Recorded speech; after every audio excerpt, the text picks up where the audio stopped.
In Cincinnati, temperatures will get into the 60s throughout the afternoon as Cincinnati wins the toss and they deferred. So West Virginia set to receive in his 6th season, coming off a 9-win season when they surprised or at least rose to the top. And in his 2nd season at Cincinnati, 2nd in the Big 12 as well for the Bearcats. A 5-3 record now, with a chance to be bowl eligible if the Bearcats get a win.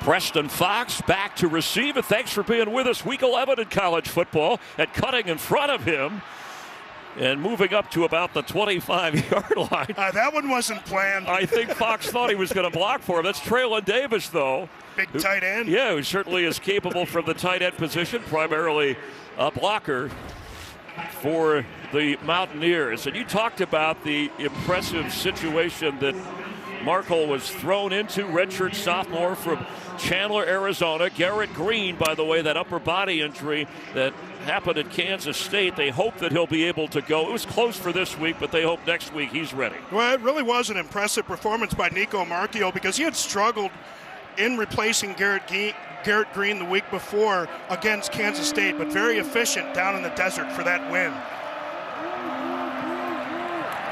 Jaheim White averaging over 5.5 a carry, gets the first carry here, the sophomore from William Penn in York, Pennsylvania. And Wyatt Millam, one of the best in the business, back healthy at that left tackle spot. Yeah, Milam, one of the top-rated left tackles, offensive lineman in the country, tremendous player. He missed that game against Arizona. They're happy to have him back today.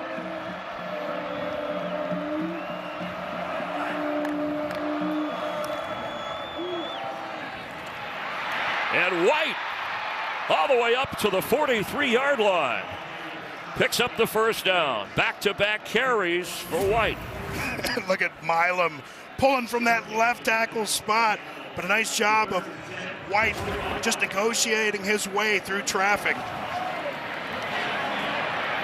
White again. Number 1, Jaheim White kicking in on the right side.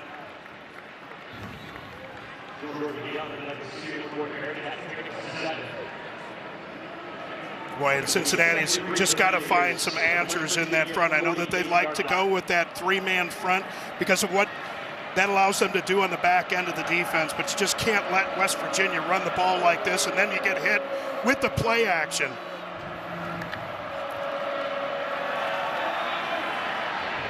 Marchiol to throw. Cole Taylor has it. Taylor pounding his way inside the 40 of Cincinnati, and a Mountaineer first down. Impressive start to things for this offense, averaging almost 29 a game. Yeah, very unselfish on the outside. You see number 29, even though he slips right there initially. Preston Fox just staying with the block. Cole Taylor, not the prettiest thing when he runs, but he certainly can do some damage after the catch. Pick up of 14 yards.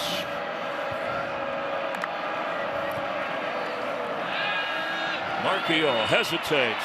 The lefty fires and incomplete. Between Preston Fox was between a couple of defenders of Cincinnati. Well, and you can see Marchiol wanted the deep shot right there, got a little bit of the shoulder fake, but it was a good job. And you know, in talking to offensive coordinator Chad Scott, what impressed him most about Marchiol's performance down there in Arizona, he talked about the poise, he talked about the accuracy, but he also talked about the decision making, and you could see it right there. Sometimes the best throws a quarterback makes are the ones that he doesn't throw, right? I mean, it's deciding to live to fight another play. C.J. Donaldson in at running back with White, and it is White carrying, and this time the Cincinnati, that 3-5 defense doing its job. It's that Iowa State style defense. Dante Corleone up front leads the way, the face of the defense. And with a name like Corleone, of course, the fans, Bearcat fans right away, he's the godfather. You may hear a few references throughout this game. Yeah, never hate your enemies. It can distract you. On a 3rd and 12, big chance for this Bearcat defense. Donaldson moving around, and West Virginia needs points. Pass is delivered, and again, it's Taylor going to be short of the first down, and nobody does a better job on 4th down. They've converted 17. That's the most 17 times this year, actually second most in all of college football, best in the conference, and it's 4th and 4. From the 32, and you like this move? Well, I do. You know, you want to be aggressive early. And remember, Marchiol, not the runner that Garrett Green is, but certainly dangerous with his legs. Watch him with the potential to take off here. Marchiol fires without hesitation. It would have been a tough catch for Rodney Gallagher, but the coverage was good. And Cincinnati, that's Derek Canteen, the senior, who was on the coverage, was voted one of the team captains, and an impressive drive for West Virginia stalls on 4th and 4.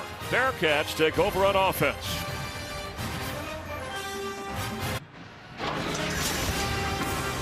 All right, tomorrow we kick off a huge day of football on Fox with a special 2-hour Veterans Day pregame show live from the Naval Base in San Diego. Then Brock Purdy and the Niners take on Baker Mayfield and the Bucks. Or other regional action all kicks off 11 Eastern on Fox.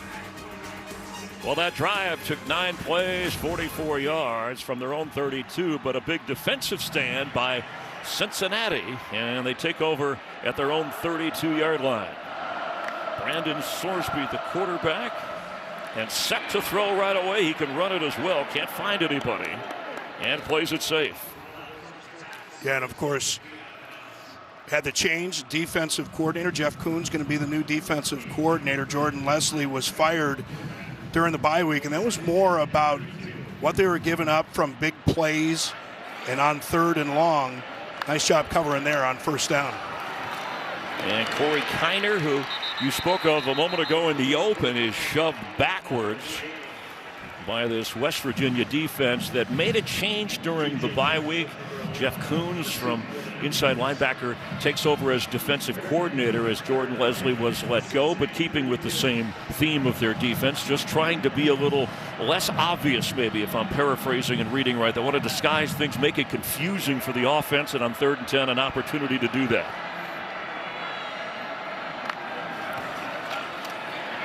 And set to throw. Sorsby can run for the first down if he makes it. Pushed out right around the 40-yard line by Trey Lathan. Oh, boy, we're going to see where that ball. He did a nice job switching that ball over to the left hand. But he just couldn't get to the sticks fast enough, and it's going to be 4th and 1. It looks like they're going to stay on the field. Wow, go for it. From their own 41-yard line. Here's another team good on 4th down. 8 of 11 so far this season, so 73%.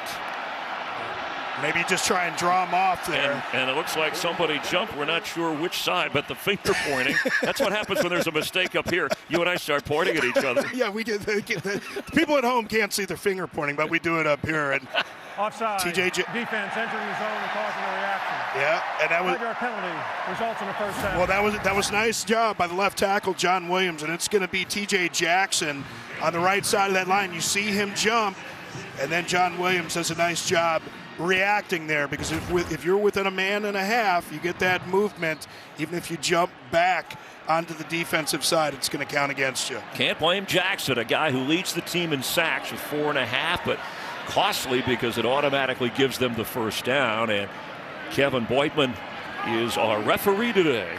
So from the 46-yard line to throw, and the catch made by Xavier Henderson. Top threat, averaging 13 to catch, and he's going to be spotted at the 47-yard line of West Virginia. A little bit of shuffling going on. So Henderson, the top receiver, top of your screen. Tony Johnson inside of that, and Kiner remains the back. Now some shuffling here in the backfield. Yeah, and Joe Royer, the big tight end, the transfer from Ohio State in. Kiner slips through for the first down. Good blocking, good run down around the 40 for the Bearcats. Each team already has gone for it on 4th down, one keeping the drive alive. West Virginia did not. Yeah, I really like that play call, though. You get Big Joe Royer into the backfield leading up like a fullback. He talked about the way, I mean, he's just an excellent tight end. He can run routes like every wide receiver. He's tremendous talent, but they said he's really improved with his blocking. You could see it on that last one. Woo! Kiner again. he got knocked back that time. And it was great. Josiah Trotter, number 40, he got beat on the block the last time by Royer, but watch this one here. He's like, okay, you got me the last time. You ready? You ready? Pow! Okay. A little payback from Trotter. Trotter, of course, his father, Jeremiah, the four-time All-Pro, 4-time Pro Bowler with the Eagles. Josiah Trotter leads the team in tackles as Evan Pryor now comes in at running back. Yeah, Pryor is that home run hitter. Watch him. And not quite a home run, but good enough for another first down. That's Jamoy Mays, kind of the outside the Z receiver. And this offense clicking. They came in Cincinnati averaging just over 29 points a game.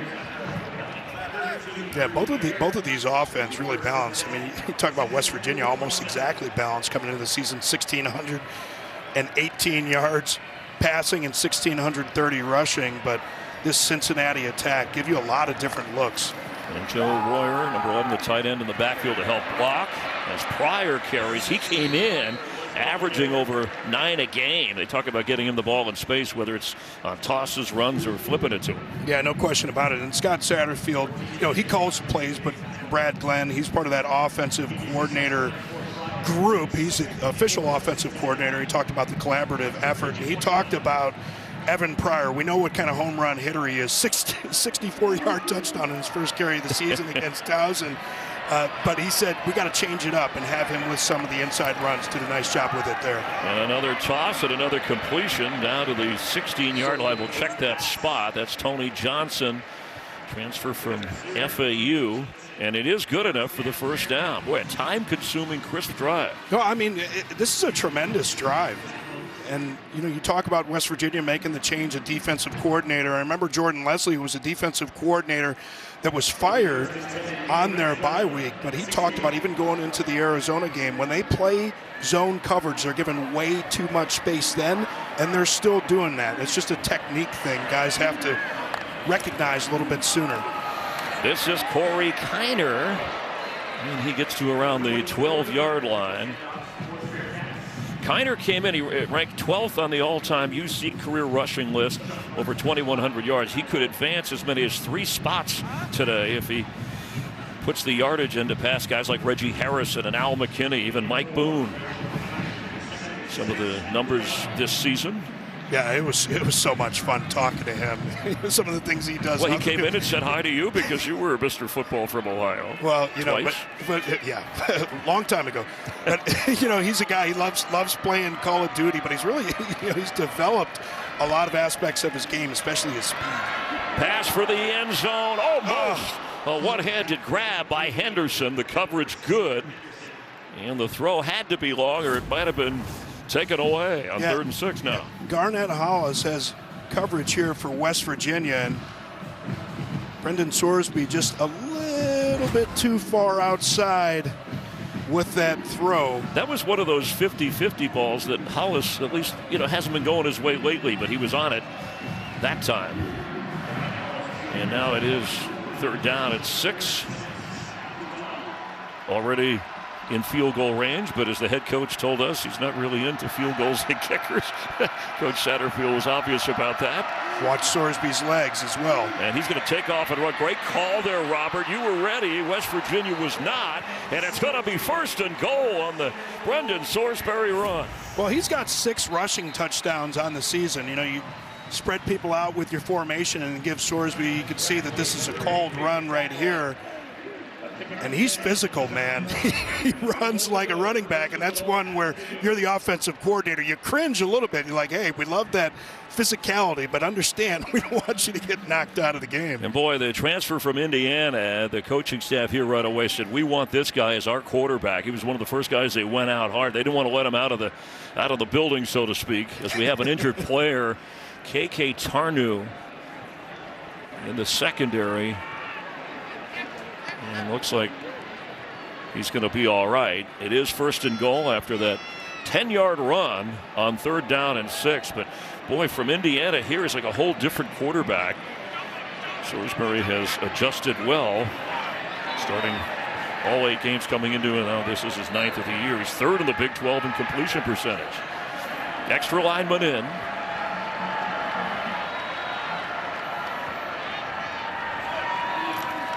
The pitch to Corey Kiner. Can he turn the corner and reach the end zone? Yes! Touchdown! Bearcats! First possession on offense, converting a 4th down in this drive, and now the touchdown. And this is just Kiner understanding that he has the speed to get to the edge. You're going to see number 35, Reed Carrico, going to have an opportunity, but he just can't seal that edge with the speed of Kiner. The speed work pays off, getting it into paid dirt. That was an area that, as good as he's been, they wanted him to improve upon. I don't know how you make yourself faster, but they said that he has improved his speed. Showed up a little bit there as Nathan Hawks will try the extra points. Are you kidding me? Head like a hole, 9-inch nails to break from Cuyahoga Falls, Ohio. A Cincinnati kid into the end zone.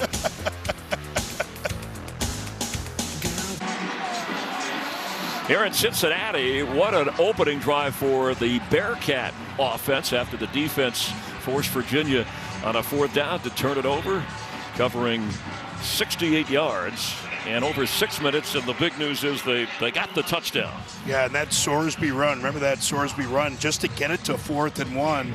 West Virginia brought the pressure, but because of Sorsby's legs, able to escape, almost ended up getting that 1st down, and then you draw them off with your cadence. Yeah, 3 out of 5 in the passing on that drive. He had a couple of runs, actually, did Sorsby. Kiner, his 15th career touchdown to close it out. And Preston Fox on the return. And for West Virginia, gets up near the 25-yard line. Nico Marchiol had the offense moving. They just had, it was a tough 4th down because it was 4th and 4. Not exactly a gimme, but on that previous drive. So now they have to try and respond here with just over 5 minutes in the opening quarter. Yeah, and Marchiol, as a lot of young quarterbacks do, they get a little bit impatient and a little bit hurried with their footwork, and that can cause those accuracy issues. And that's what we saw on that 4th down play, just really high with that throw. Did such a great job with his accuracy down in the desert. A little bit windier here today. Just got to stay calm. And it's Shaheem White, and excellent defense by UC as they try and keep the ground game in check. And that's the true freshman, Jaquan Sanks, coming up to make that tackle. Man, he just recognized it right away. He comes in. Of course, you got Antoine Peak back there, the redshirt sophomore, another Cincinnati kid, but from Columbus, Georgia. Sanks, as a freshman, getting plenty of playing time. Picked up only 2. Donaldson is in. And Nico Marchiol keeps. It's up across the 32. So they'll have a 3rd down. Need to get to that 35, just over the edge of the 35 for a 1st down. West Virginia winning at Arizona, as you talked about before the bye week. Prior to that, lost to Kansas State, Iowa State. Knocked off Oklahoma State. Back to start the month of October. And as his head coach said, critical time. We have to focus on just one game at a time, but it starts here. Conference scheduling in the Big 12. Head-to-head, want to stay alive. Trouble for Marchiol, and the Bearcats smother him as he got across the 31-yard line. Looked like Jake Galladay, who leads the team in tackles, got there first. Well, you can see they huddled up before that play. The little substitution, Cole Taylor came into the game. They huddled up and called that play. I don't know if that's something that he called at the line. They actually did that. It seems like you wouldn't want to huddle up for just that kind of run play. Maybe that's something he thought he was going to be able to get with the alignment of the defense, but clearly that Cincinnati defense rose to the occasion. Mays, fair catch inside the 25 of Cincinnati. 46-yard punt, Cincinnati with the lead, and they have the football.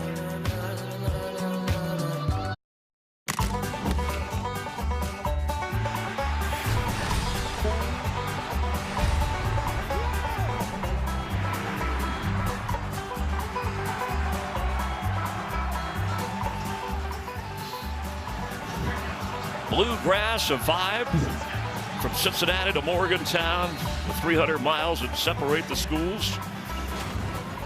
In fact, one of the few that West Virginia, if any, that they could actually drive to where it makes sense, and they did. They took a bus for West Virginia to come to Cincinnati, the players. They stopped over in Columbus as Kiner carries on first down. And by the way, K.K. Tarnu is back in for the West Virginia defense. Yeah, and they need him back there. He's a guy that plays all 5 positions and all that versatility, and they're just so banged up. You know, Burks and Garn's already gone, injured for the last few weeks. You just run out of bodies, man. You know, people say, hey, next man up, and it sounds great, but even in this era of the transfer portal bringing in new players, I mean, you can have the next man up mentality, but it's about having a next man up roster with guys that have some experience and can step in. Yeah, there's a lot of seniors in that secondary, but they just haven't played together. Pass complete across the 41. Nice throw. And Joe Royer hauls that in. The junior from Cincinnati, Ohio State transfer. When we talk about the issues playing zone coverage, it's been a problem for West Virginia. You know, you got to see the quarterback, you got to feel those receivers, but you got to squeeze those routes. When you got to have a target like Joe Royer, such a prolific pass catcher, you have to account for him and try and squeeze that area to fit that ball in. And there goes Kiner back to Royer, a little used at Ohio State for 3 years, and it was Luke Canberra, right guard, who helped recruit him or influence him to come home to Cincinnati, as they both were in high school together. And he leads all Big 12 tight ends with 36 catches, at least coming into the game, second in receiving yards. Yeah, Cincinnati Elder. They've been a powerhouse for a long time, all the way back to when I was in high school. That far back? Last century. But was it really then? Oh, yes, it was. Meanwhile, 2nd and 5. Come on, we kid because we care. And, wow, grinding through the middle of that defense and getting the first down is Corey Kiner. Boy, he's everything you said he was and more. Only 5'9". Yeah, only 5'9", but I tell you, man, that short space, short or small area quickness, his ability to get those, we used to call that popping the toes, man. You just get those feet up really quickly, get them up and down really quickly in traffic, and just little subtle movements to make people miss. Doesn't need to be a lot. Evan Pryor comes in, and back to throw is Sorsby, and dumps it off to Pryor. That's what they wanted to do, to get it to him in space. West Virginia ready for him that time as he dances out of bounds. Trey Lathan, who's become a better pass rusher and blitzer for this team, was out on the coverage that time, and they go without much of a huddle here. Well, they probably are going to let the clock run down. It would appear that way. 10 seconds and counting before the end of the quarter. So after the 2-yard pickup, it'll be 2nd and 8. Will we start the second quarter? And the home team, the Bearcats, in a Big 12 battle, have a 7-0 lead after the opening quarter, and they are on the march here on FS1.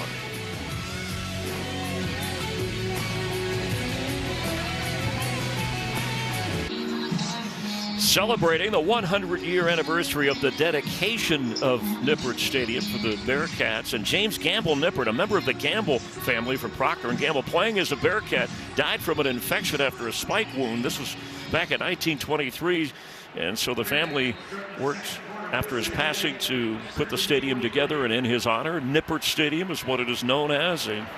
Just about maybe 40,000 sold out today for this one, as we start the second quarter. And running is Tony Johnson. And that should be, it is enough for a first down. A nice job mixing in that run-pass option. And again, it's West Virginia defense. New defensive coordinator Jeff Coons Still some of the same issues, too much space. Fake to Kiner, pass complete to Xavier Henderson. Kiner with 8 carries so far. He's got the touchdown, and Sorsby 6 out of 8, keeping the Cincinnati offense moving. It'll be 2nd down 3. You always talk about staying in front of the sticks. Cincinnati's doing an excellent job there, and West Virginia, conversely, on the defensive side. And it's easy to say up here, dial up the pressure and take some chances, but you have to have the personnel able to do it. Kiner, and brought down from behind. Tyron Bradley, who already has 5 tackles in the game to lead West Virginia, tracked him like a GPS device. Yeah, watch Bradley come from the back end here. He sees that tackle go down. He's going for the ride there. Nice job. And they talked about Bradley, by nature, he's a pass rush kind of guy, and you can see that first step quickness. From there, it was really the diagnosis, recognition, but then the finish as well. 1 yard loss. Yeah, the West Virginia, the sacks are down this year compared to last year. They're trying to improve on that. Both Pryor and Kiner check in on 3rd and 4 in the backfield, and it's Kiner, and he's not going to get the first down. So aggressive on offense for both of these teams.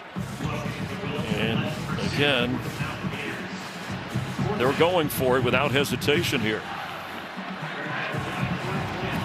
Need a yard. You can see Sorsby trying to direct traffic in the backfield. He's telling Pryor, you got to get out of here. Watch his legs here. And he's in trouble and flips. Oh! And intercepted. West Virginia with a takeaway, and going the other way, Anthony Wilson Jr. takes it in for the touchdown.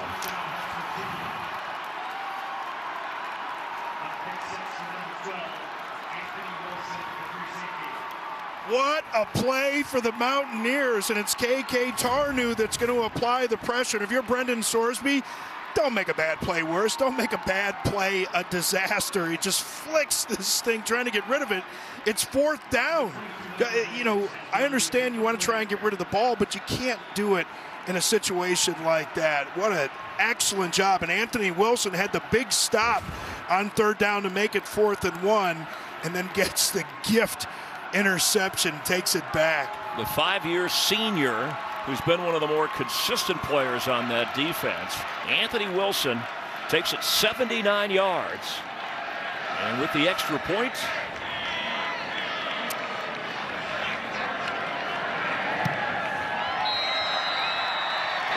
we will be tied at 7. Woo! What a turn of events. Bearcats were on the move, but defense, big play, produces 7.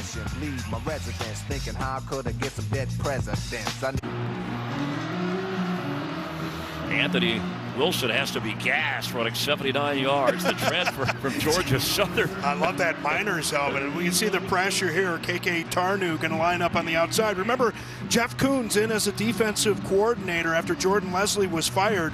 And I like this play call here. You bring the pressure off of the edge.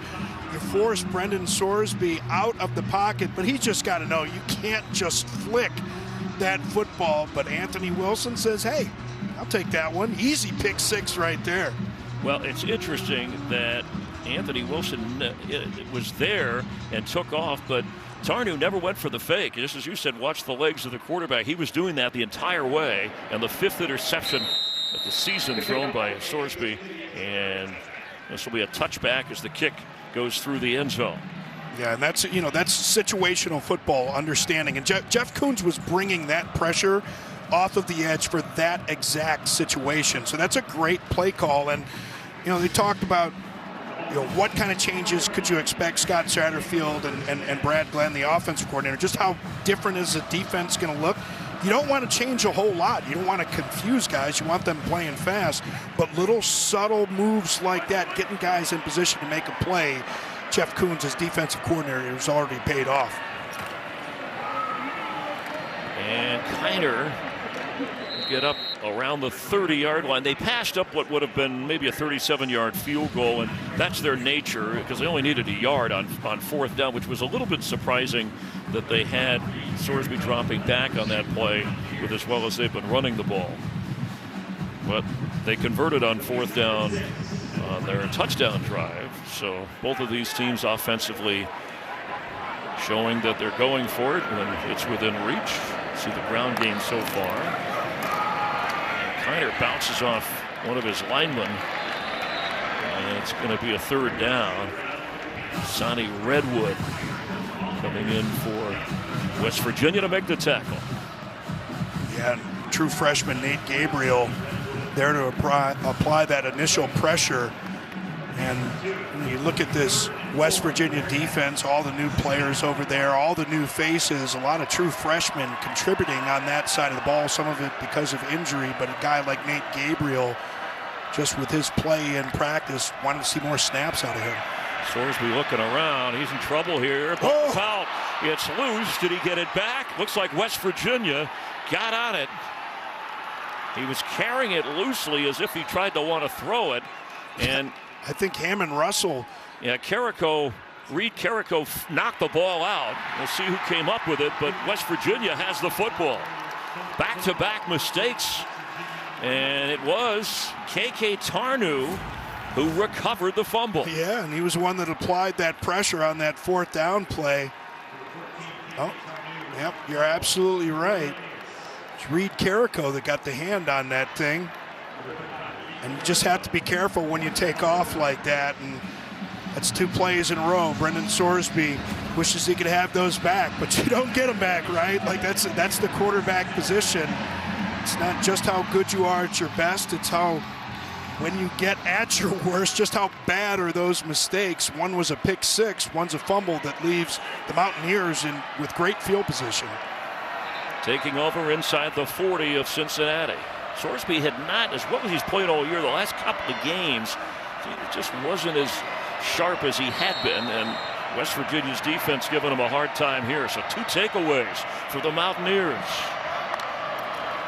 And Marchiol will flip back to White, and plenty of blockers in front. White flashing inside the 10, and it'll be 1st and goal Mountaineers. Boy, I love this play design, and Craig Roman said, offensive coordinator, if you're not pulling linemen, it's not really play action. Do a nice job pulling one of the linemen, then getting some linemen out in front. Brandon Yates, the center, Nick Malone get in front of Jaheim White on that one, but it was really that play action that drew that Bearcats defense out of position. 28-yard pickup, the most explosive player on this West Virginia offense. They want to get him the ball, 20-plus carries. They'll throw it to him when they can. A fake there, pressure coming, but flipping to the tight end Taylor, and Cole Taylor brought down at the 6-yard line. They'll never expect us to go with screen 2 plays in a row. So you go screen 2 plays in a row. Nico Marchiol, he's a tough guy. But he took a shot in the desert on a play, got a bloody nose. You can see a lot of times on those screens, you get a little bit nervous as a quarterback because they let all those defensive linemen go. But he did a nice job getting that ball out there, and you get those pullers in front. And again, not the runner that Green is, but certainly dangerous with his legs. Watch him here. C.J. Donaldson in at running back. He gets the football and nowhere to go. Jared Bartlett, second on the team in tackles, the West Virginia transfer. His first year in Cincinnati, and talked about getting text messages from his former teammates. Straight, like, we hate you, and all. He's like, okay, whatever. Man. Whatever, right. I know where I am now. It's a great story, though. Just as a guy that he thought he was going to have an opportunity to get more playing time. And it's something that we've heard all year long from coaches. Got to protect the middle of your roster. And here we go with a 3rd down opportunity for West Virginia. Watch Hudson Clement. Firing into the end zone, almost intercepted. Excellent defensive play by Logan Wilson. Also plays special teams. got his hands up, and it's 4th down. A fifth-year senior out of Dallas, Texas, and he undercuts this route. He gets the hand up, knocks it away at the last second there. Nico Marchio, that was a dangerous throw. Wilson really had an opportunity to step under that all the way and intercept it. So with the crunched space down there, a 24-yard field goal instead of going on 4th down. Yeah, they faked one down at Arizona, and Bechtel, the holder, got a touchdown. Okay, no Hayes. No fake this time. Right down the middle. And the Mountaineers have a 3-point lead. Defense got him 1 touchdown. And then this fumble recovery got him the ball back to kick the 3. Well, we have some elite women's college hoops on FS1 for you. First, number 11 Duke takes on number 18 Maryland. It's at 1 Eastern, and then at 7, number 6 Notre Dame going up against Purdue. Tip-off starts at 1 Eastern on FS1.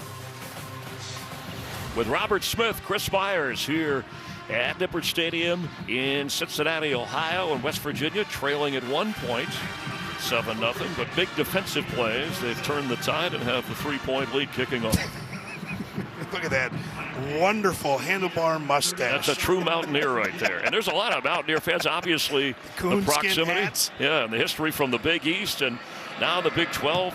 Figure over time they'll renew the rivalry or create a new one between these two schools. But desperate times for West Virginia at 4-4, and Cincinnati, they get a win, they become bowl eligible. So how does a young quarterback, a sophomore like Sorsby, handle back-to-back miscues that have put his team in a hole? Yeah, and that's what the quarterback position's always about. What's the most important play for a quarterback? The next play. And you just have to have a short memory.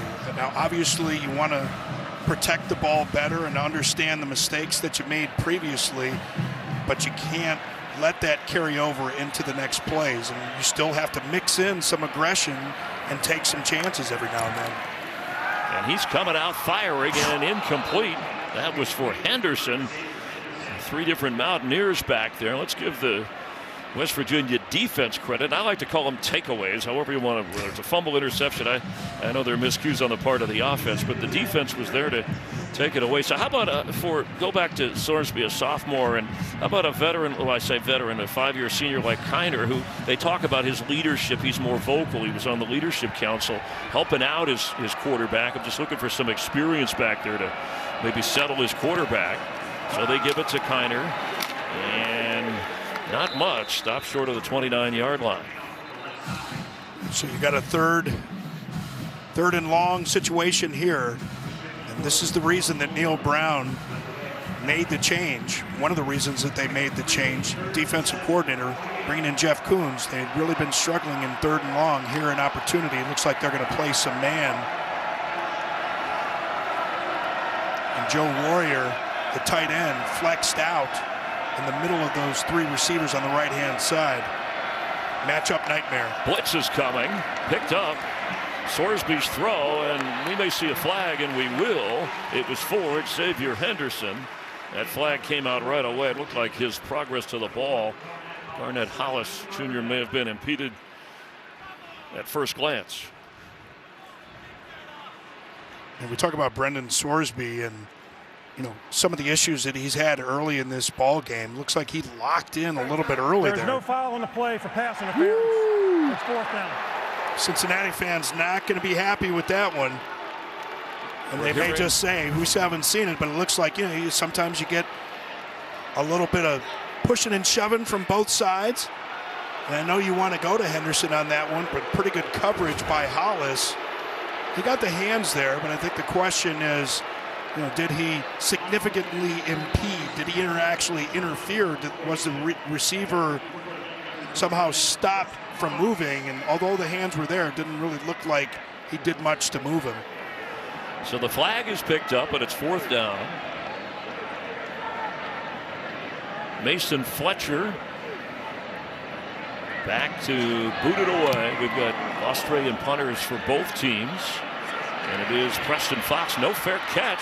And he gets something out of that up across the 40. A gutsy call, but he made it pay off. And that ball gets stripped out. Fortunately for Fox, got knocked out of bounds.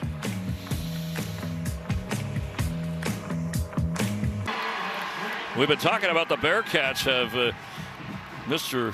Football in Ohio on their roster. How about a two-timer in our no booth? way. This is from 88 to 89. My God, Morawski on the sideline with me. The Euclid Panthers. Oh, that's wow, you, that's Robert funny. Smith. Yeah, against St. Ignatius. Lost 5 games in high school. One when I was a sophomore to Youngstown Borman, and then 4 times to Ignatius, twice a year, and they went on to win a state title both of those years. Yeah, we actually have, think of Evan Prater, even though he went to Wyoming High School, he's an Ohio guy as well. So, Mr. Ohio, Mr. Football winners from the Buckeye State, but it's West Virginia with the lead. Oh. Marchio, incomplete. Oh, Minkins almost able to make the interception there. And that's one where Marchio, he just wants to take a chance to throw it downfield. Give this guy an opportunity. And Traylon Ray, we've seen him make some big ones before, but really just a poor decision right there. I mean, he can turn that one over. So the defenses have done a pretty good job on the quarterbacks. This Cincinnati defense has forced some turnovers with 3 interceptions. They've recovered 8 fumbles. Donaldson in at running back for West Virginia, but they need to slow down the Mountaineers. Mountaineer offense has taken advantage of their defense with takeaways to produce points. Yeah, and both of these teams, you don't see a lot of defenses do it. I know you see some of the, you talk about Iowa State and that 3-man front, and that's what Tyson Veit, he's from that family with Matt Campbell and John Haycock, both at Toledo and Iowa State. Both of these teams familiar with 3-man fronts. Both of them use it a lot. 3rd and 7. The throw is high over the head of Traylon Ray, and Cincinnati's defense with a 3rd down stop, forcing the 4th down punt. It was Derek Canteen on the coverage. One of the strong cover guys with Jordan Young in that UC secondary. And West Virginia fans seeing more of the Nico Marchio that they saw in the second half against Kansas State when he came in to replace Garrett Green. He was only 6 of 13 in that game. And, it's interesting. Quarterbacks generally have a preferred miss. And it seems like Marchio, that high miss is the one that he has most often. Oliver Straw from Melbourne, Australia with the boot. Bounces around, we'll say the 14-yard line, check the exact spot. With the boot, the Australian boot. That's a Simpsons episode. We'll talk about that later. Just stick to your music and your 9-inch nails. All right. He's listening to you talk about the Simpsons and your music. This Blue Man, Blue Yes. Bearcats, all Blue Man and Blue Bearcat group. 43-yard punt. Oh, there's the Blue Man.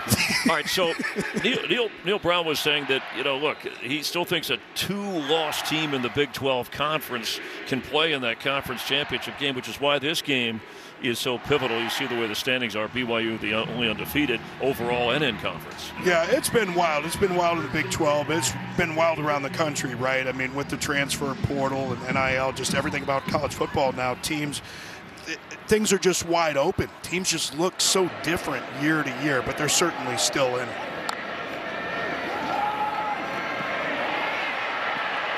Sorsby gets rid of that from his own end zone. Boy, he just does not look comfortable. So, and Lathan again was all. I mean, this West Virginia defense is either applying more pressure than he expected, or at least the coverages are different. Yeah, and that's what Jeff Coons was talking about. He wants to be smart. It's controlled aggression, not reckless abandon, right? You pick your opportunities to bring that pressure, but yeah, Sorsby was uncomfortable. I'd have been uncomfortable too. You got Trey Lathan chasing you down. Get some speed at that linebacker spot.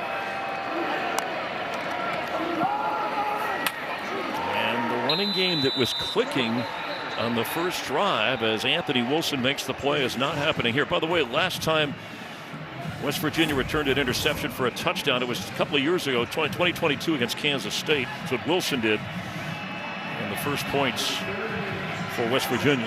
Yeah, and so important when you're playing those three-man fronts, you know, how you fit runs, and it's especially at the second level of your defense, second and third levels, the linebackers and the safeties. Tyron Bradley looked like he jumped. Offside, number 8, defense. 5-yard penalty, second down. Well, to make things a little bit easier for Brandon Sorsby, now 3rd and 3. Just over 6 minutes remaining in this first half. And Cincinnati comes into this game, again, both off the bye week. The Bearcats have been rather impressive. That tough loss to Colorado, but prior to that beating Arizona State and UCF. Pryor the back. Sorsby keeps. And boy, this Mountaineer defense, he's short. You're inside your own 25. Well, that's the exact same play that we saw West Virginia go with on a 3rd and short situation, or a 3rd and 3, 3rd and 4. Try and go with the QB run. Both times the defenses rise up. Yeah, 4th and a yard. Mason Fletcher, the senior from Australia here. By the way, his brother Max Fletcher, who was a junior also. So when one Fletcher leads, the other Fletcher. So you're going to get Australian boots whether you like it or not. If you're a fan of the Bearcats. Preston Fox is back. Again, the Mountaineer defense doing a nice job here. And Fox from the 30. Got a chance. And room out there on the right side. At the 42-yard line is bumped out by the punter, Mason Fletcher. Lowered his shoulder and made sure he didn't get upfield, but a dazzling return of 29 yards. Boy, this thing was just set up perfectly. Preston Fox makes the first guy miss, and then that wall is set up, and you mentioned it. Fletcher making the tackle on the outside. You know, these Australian guys, you know, they play that Australian rules football, right? And, you know, pretty much like punting the ball to each other, right? So they all become really good punters, but it's a physical game as well. Mason Fletcher, 6'7", gangly out there, but lowered that shoulder, made a nice little stick. What a return and a big stop by him as White has a hole, weaves through. It's still going all the way down to about the 25-yard line. We'll check the exact spot, but it looked like he was stopped 6 yards ago. Yeah, Tomas Rimac, the left guard. You get by with a little help from your friends sometimes, and Jaheim White gladly accepts that push from Rimac to pick up all those extra yards. 15-yard run and a fresh set of downs for West Virginia. It's Treylon Ray. Stay with the hot hand. Woo. And he's loose. White all the way to the 10-yard line where he's flipped inside the 10. It'll be another first down. That spot will tell us whether it's first and goal or not. Go with a little counter here, get the guard and the tackle pulled around, and White, look at these quick moves in the hole. Such a shifty guy. He's only listed at 5'7", 195. You know how teams are. He's probably 5'5 and a half, but a nice run finishing. And it is first and goal. Remember, he had career high 204 rush yards last year against Cincinnati in the win at Morgantown. Calling for it is Marchiol. He's firing into the end zone, held on to, and Justin Robinson has a Mountaineer touchdown. There is a flag down, but a perfect throw from Nico Marchiol. I think this may be a targeting review. Like they came in with the helmet, but loved the throw and loved the toughness. Justin Robinson, 6'4", 218 pounds, knew he was going to take the hit on that one. And one of my former teammates, Hall of Fame wide receiver Chris Carter. Result of the play is a touchdown. Personal foul, targeting number 6, defense. The play is under further review. Trayvon Gola-Collard comes in with the helmet. And he knew he was going to take a hit on that one. Looks like it hits more shoulder there. You know, we'll ask Dean. Dean Blandino, our rules analyst. And Dean, it's good to see you. How do you see this? You're watching along with all of us. Looking at it, it's a big hit, but to me, this is legal. He does a good job getting the head to the side, leading with the shoulder to the body. Happens bang, bang on the field, so the official threw the flag. Replay should take this off. This is a great look. Shoulder to the body, no head neck area, no crown, no targeting. And no penalty, right? Yeah, they would take the disqualification and the penalty off here, yes. All right, thank you very much. And that's Robinson's third touchdown for West Virginia this season, and they are automatically reviewing. And what I was saying, Chris Carter said, going across the middle makes the great ones average and the average ones pathetic. But I love the throw here from Nico Marchiol. We've seen some high throws from him, but goes with the RPO. And sometimes when they see that head snap back like that, they just assume that there's a targeting on the play. I don't mind that. I mean, we want to get those dangerous hits out of the game, but Justin Robinson knew he was going to take the hit. You can see he's telling the story on the sideline.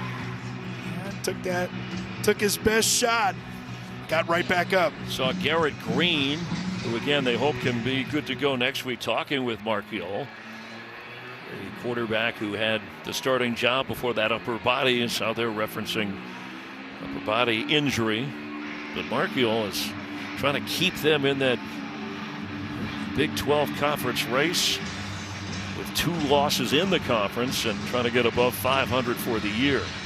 I'm a little bit surprised that this review is taking as long as it is. I mean, I know that they want to get it right, but, you know, as Dean said, and kind of see almost immediately, it looked like it was a hit with the shoulder to the shoulder, and the head snaps back really just because of inertia, right? And Newton's first law of motion. I thought, yeah, Dean gave a clear explanation, and so I thought, and this would just be a matter of confirming this, or hey, it's off the board, both the targeting and the penalty. This is unusual. I mean, you know, normally when you have delays like this, there would be over a spot or something like that, but it looked pretty clear that he doesn't get in there to the head or neck area with the shoulder pad. I mean, they saw something we didn't see. Well, the 29-yard punt return by Preston Fox set this up for West Virginia and Marchiol to lead them down close, and then the touchdown throw to Justin Robinson, the transfer from Mississippi State. They like him as a big target to rely on at 6'4", and they thought he would be a guy they could go to in the red zone. In that case, they certainly did. It looks like they're playing the game show theme music here. After further review, there is no foul for targeting on the play. The ruling of a touchdown is confirmed. We will play the try. And no penalty. Dean was spot on. Officiating crew gets it right. And we'll try the extra point. Michael Hayes from Florence, South Carolina, in his 5th year,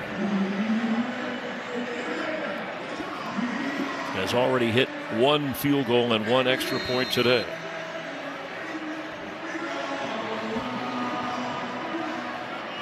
They set it up with a big punt return, couple of strong runs from Jaheim White, and then the touchdown pass and the extra point. So at what point, when it was 7-0, a defensive touchdown, another takeaway for a field goal, and then the special teams helping out. That's why it was only a 41-yard drive needed for now a 17-7 lead. Yeah, this Mountaineer team, you know, you talk about their losses on the season. I mean, they were up big against Pitt. Had an opportunity to win that game. Combined record of the teams that beat them was 25-1. I mean, you got some teams like, you know, it started with Penn State. We're talking ranked teams. Yeah. And then you talk about Pittsburgh, Iowa State. Kansas State was a lopsided game. But the season, as head coach Neil Brown said, our story will be written over these last. There's 3 conference games scheduled, obviously, after this one. And he talked about the trajectory of some teams in November, and I know that the West Virginia fans were a little upset with him with some comments that he made a few weeks ago about the home crowd, but he knew what this team was. They were close and really showing up today on the road. Logan Wilson on the return, and again, special teams for the Mountaineers, keeping him from getting beyond the 15-yard line. Excellent work that will have the Cincinnati offense starting in a hole. 17 straight points for West Virginia after trailing 7-0. Cincinnati scoring its very first possession. I am really amazed at the Bearcat running game, how that has kind of disappeared. Yeah, they really just moved the ball right down the field. West Virginia defense. Remember this week, because Jordan Leslie had been fired, Jeff Coons is the new defensive coordinator. They've done a great job, but of course the turnovers from Sorsby were big. And in trouble here. Open, but he underthrew Tony Johnson, and he couldn't come back to the ball. Oh, he was so open. And right away, the official back there with him said incomplete, that it hit the ground. Johnson was trying to say, no, I got it. He was trying to come back to it. Yeah, TJ Jackson forces Sorsby out of the pocket, and you see this late throw over the middle, and he just kind of airballs it. Fortunately for him, Anthony Wilson doesn't turn around on that one at all, and just doesn't quite get enough on that ball for Tony Johnson to catch it. But I know Sorsby feels, you feel the pressure as a quarterback when you're down 17-7, but you've got to be patient and make better decisions with the football, especially on throws like that. Yeah, and Satterfield is on the officials about, let's review this. So the booth, the officiating crew will review, did it bounce or not? And is that clear? And again, you got a ruling on the field of incomplete. Yeah, you have a ruling on the field of incomplete, and I can't tell when that ball bounces up initially if it hit the ground or hit his hands. But, as you mentioned, partner, call on the field is incomplete. So is there something clear and obvious on the review? I didn't see it from that angle. The official was behind him, and he ruled it incomplete right away. I don't know if he could see a bounce or not. Let's go to the rules expert, Dean Blandino. What'd you see? This is the best look. The key is the hands appear to be apart. Does the nose of the ball touch the ground? Right there. The key is the ruling on the field. They ruled it incomplete. I haven't seen anything that says clearly, obviously, this is a catch. It looks like that ball, the nose of the ball, this will be another look here. Nose of the ball may just touch the ground between the hands. At a minimum, this is a stance, meaning we just don't have enough to change it. Yeah, Dean, did it look like the bounce of the ball indicated that it wasn't as clean a catch? Because you wouldn't get as big a bounce, right, if your hands are underneath it. Certainly an indicator. Yeah, it could bounce off the hands, but when those hands are apart, and you could see the back judge was right in good position and immediately hit the ground to signal that the ball touched the ground. Again, ruled incomplete. I don't think we have enough to change this. Yeah, and Tony Johnson tried to sell it right away. There's that bounce I'm talking about. Yeah. You saw it from the other side. Yeah.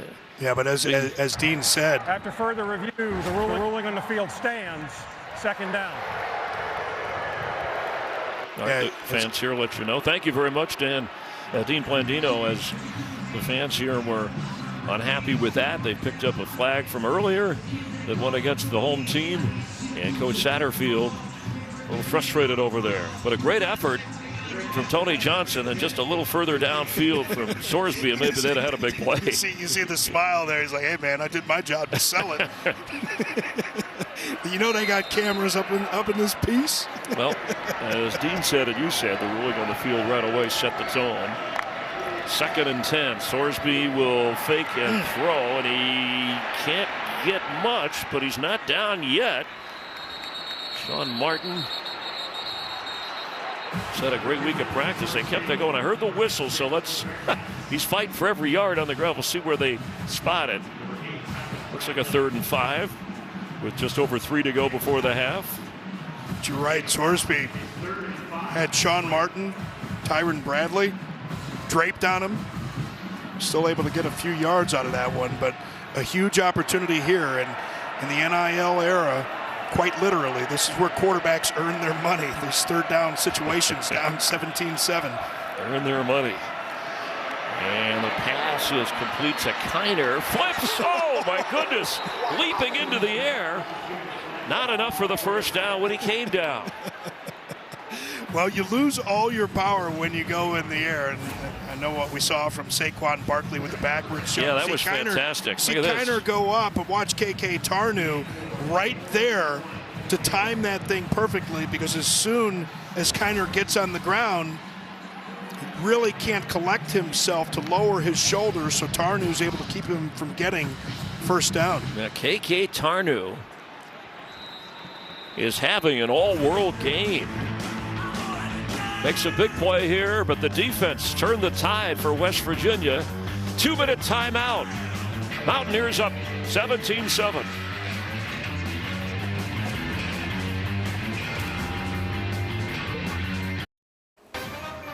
Coming up on the State Farm Halftime, playoff rankings take center stage after this week's first release. Will Ashton Jensen continue his run at the Heisman? And the Big Noon Kickoff crew previews Coach Prime's trip to Lubbock. Chris and Robert, see you fellas at the half. Hey, thanks very much. Quickly, a change of events going on 4th down and a yard instead of lining up to punt. Now, maybe just trying to draw him off. Tony Johnson comes to the bottom of your screen. Kiner's the back. Play clock at 10 and counting. Sorsby. I think they go for this. With the blitz threatened here. The fan's not going to be happy. Yeah. Something else to boo about. All right. They took the timeout right before it. He lost his yardage on a penalty. It was worth a shot. It worked once before. Yeah, absolutely. And you know, Jeff Kuhn's a defensive coordinator. You know, one of the reasons they like to have him as a defensive coordinator, you know, he's worked with the front, he's worked with the linebackers, he's worked with the safeties, also works special teams. So situational awareness. And he got those guys over there and he said, if one of you guys jumps on this play, I don't even want to tell you what I'm going to do to you, but did a nice job holding their water on the defensive side there. Yeah, I mean, I would say that the key in this game so far after that opening drive by Cincinnati has been the adjustments or improvements from the West Virginia defense. They obviously had a couple of special teams plays as well. Mason Fletcher kicking it away for the Bearcats. And Fox, who had the 29-yard return last time, loses the football. There's a flag down. And kick interference. Yeah, looked like catch interference. Excuse me. Looked like Ken Willis. So we get a few extra yards out of this.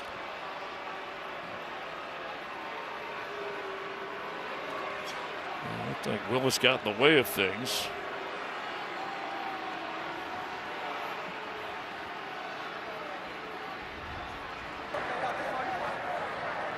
Kick catching interference. Number 18 on the kicking team.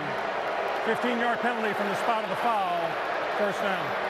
Well, that's a costly penalty right there, and you have to give that returner Fox some space. He makes the fair catch signal there. Yeah, it was actually Marcavius Sabor who I think they called for the infraction. Willis was down there. West Virginia will benefit, as you see, the frustration from Fletcher. Yeah, Fletcher, he's like, this messes with my net punting average. Well, he also wanted the football. They could kick a little bit of the spin and that wobbly ball coming into a returner. West Virginia all the way up to their own 46, and they have all 3 timeouts.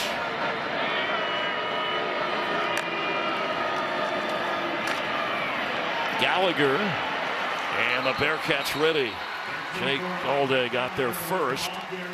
One of the fastest players on this Cincinnati team. Cincinnati will get the ball to start the second half. They scored first. West Virginia moved the ball but failed on a 4th down. And the Bearcats reached the end zone before West Virginia's defense has clamped down on this Cincinnati offense. From the 45, Donaldson will cross midfield. It'll bring up a 3rd down. And just over a minute to go here.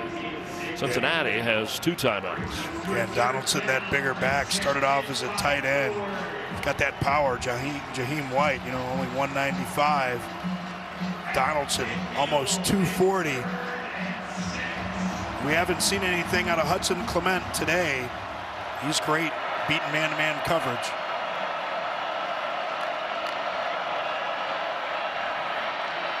Marchiol is going to keep, and Jared Bartlett closed fast, and a quick timeout for Cincinnati. Yeah, nice job by Bartlett, and it looked like Marchiol was looking for his guy, Hudson Clement. Nice job, Cincinnati defense covering up. Remember, a left-handed quarterback moving out to his right. Tough to get that arm and that body into a position to throw, and Bartlett with the closing speed, tackling one of his former teammates coming over from West Virginia just this year. All right, a happy Bearcat fan. And the other guy next to him is like, I'm not going to celebrate just yet. The other guy's like, man, I hope we're not on TV. Meanwhile, Nico Marchiol, wise to not try and force anything there, right? He only has 1 interception this year. And obviously we saw when Cincinnati and Sorsby tried to force it, it turned into an interception return and a touchdown for Anthony Wilson. Yeah, just let your Australian punter pin them with bad field position, not a lot of time. And Oliver Straw, he could kick with either foot, or either, depending upon what part of Ohio you're from, or Morgantown. Whoa, the pressure on, got it away. And falling down inside the 10 was Mays. Excellent punt. And again, had to track that wasn't real easy. So only 29 seconds remain before halftime, and 1 timeout for the Bearcats. Get really not much of a good opportunity, and because of the mistakes that you've already had today from Brendan Sorsby. Well, West so Virginia, deep in your own end, you don't want to be too risky here. West Virginia with all 3 timeouts. I mean, they could say, hey, these are the numbers on how things went in that first quarter and how they've gone since. And the run game has kind of slowed down quite a bit along with those numbers. So if you're West Virginia and you play this tight, you might get the ball back with a chance to add 3 or something as Kiner carries. Boy, they have just done a job on him. Another timeout, and this will be the Mountaineers playing it just that way. You can always fair catch a punt if you force them on 2nd and 3rd. And we'll see what they get the first down. Obviously, it changes everything. Robert Smith, Chris Myers, thanks for being with us from Nippert Stadium.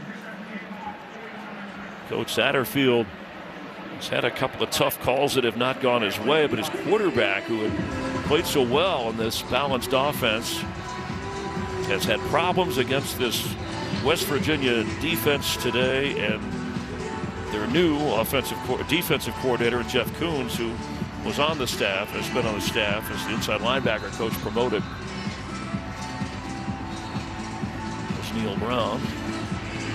Yeah, they really have done a great job. And, Jeff Coons, we talked about his experience. He's called some defense before and called it at West Virginia, but because of his familiarity with the special team, just knowing the guys so well. But he's figuring things out too, right? Like it's that chess match that happens on game day. Cincinnati moved that ball so well on that first drive. You thought they might move it up and down the field all day. And Kiner will change things with a dazzling run up to the 25-yard line, and that'll change everything in terms of the West Virginia plan to try and get the ball back. Quick snap. Brendan Sorsby will throw to the sideline. Catch made right away. That's Henderson, tackled right away by Hollis. And that's a 9-yard pickup. Looks like a timeout here. It's tough here with only 9 seconds. Your field goal kicker, Nathan Hawks, has a season long of 55. 9 seconds. We saw it a week ago. Game we called Arizona at UCF. Hail Mary right before half. And here you try and go with some sort of quick out, gain some yards, and then try some sort of Hail Mary, but without the timeout, difficult to get in position to kick a field goal. And to effectively have a shot at a Hail Mary, you kind of got to get the ball to midfield, at least in that area. And he did get the first down, spotted though at the 34-yard line with 9 seconds remaining. It is first down. First and 10 at the 34.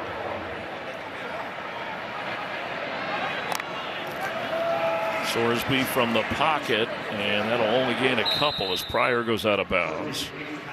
And now 5 seconds, so is it worth a Hail Mary and maybe get a pass interference call or something to set you up downfield? You just have to be careful after a lost fumble and an interception return for a touchdown that you don't allow this defense of West Virginia to make a big play with 5 seconds remaining. And if you're the Bearcats, you know you're getting the ball to start the second half.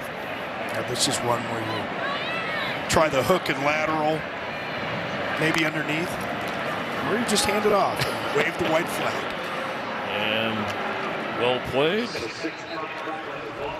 Pryor will end the half. Fans here of UC letting their team have it verbally. Plenty of time to turn things around, just as West Virginia did. That's the end of the first half here in Cincinnati. After a quick timeout, Mike Hill in our.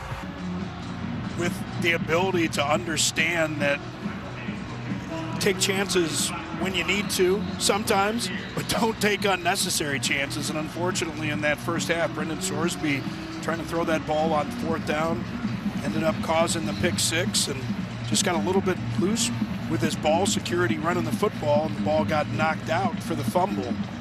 See what he can do here in this second half, though.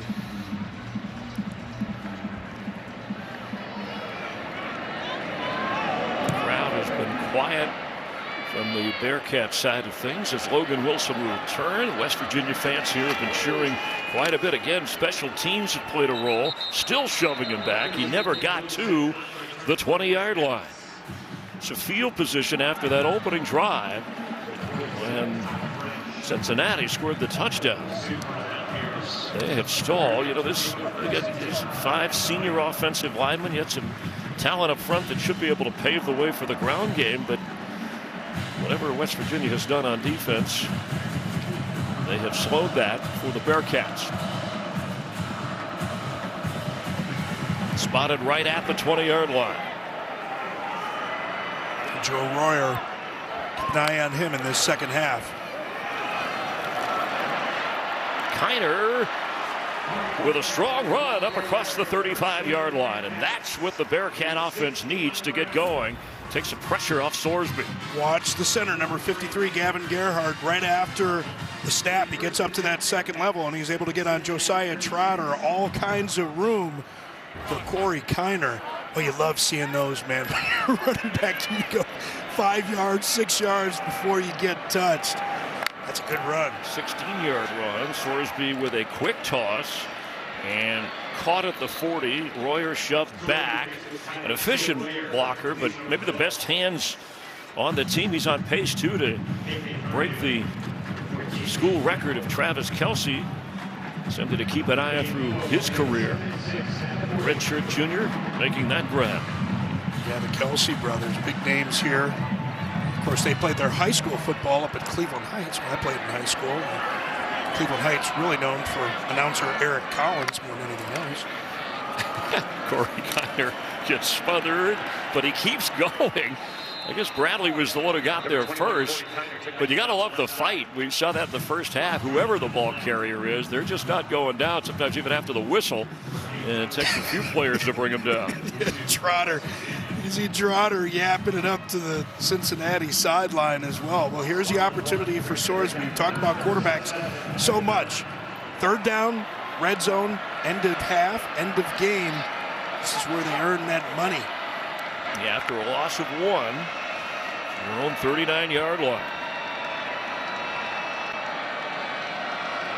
Bearcats need an offensive spark, and they need points. tackle with some delay with Royer. In trouble and sacked inside the 30. Looked like he was going to get rid of it and then brought it back in. Didn't want to make a mistake. T.J. Jackson with his 5th+ sack of the year. Watch T.J. French looping around as well, getting in there for the stop, and Sorsby did a nice job that time. I mean, he gotten rid of that thing a little bit earlier, but I think that loop stunt up front, and we talk about the differences that a defensive coordinator can make, the timing of some of those stunts and different ways to generate pressure caused him to get rid of that ball sooner than he wanted, or hang on to it instead of getting rid of it. And the boot up to Preston Fox. He had that big 29-yard return in the first half. Flag down at the 40. What did you say your name was? My name is Young.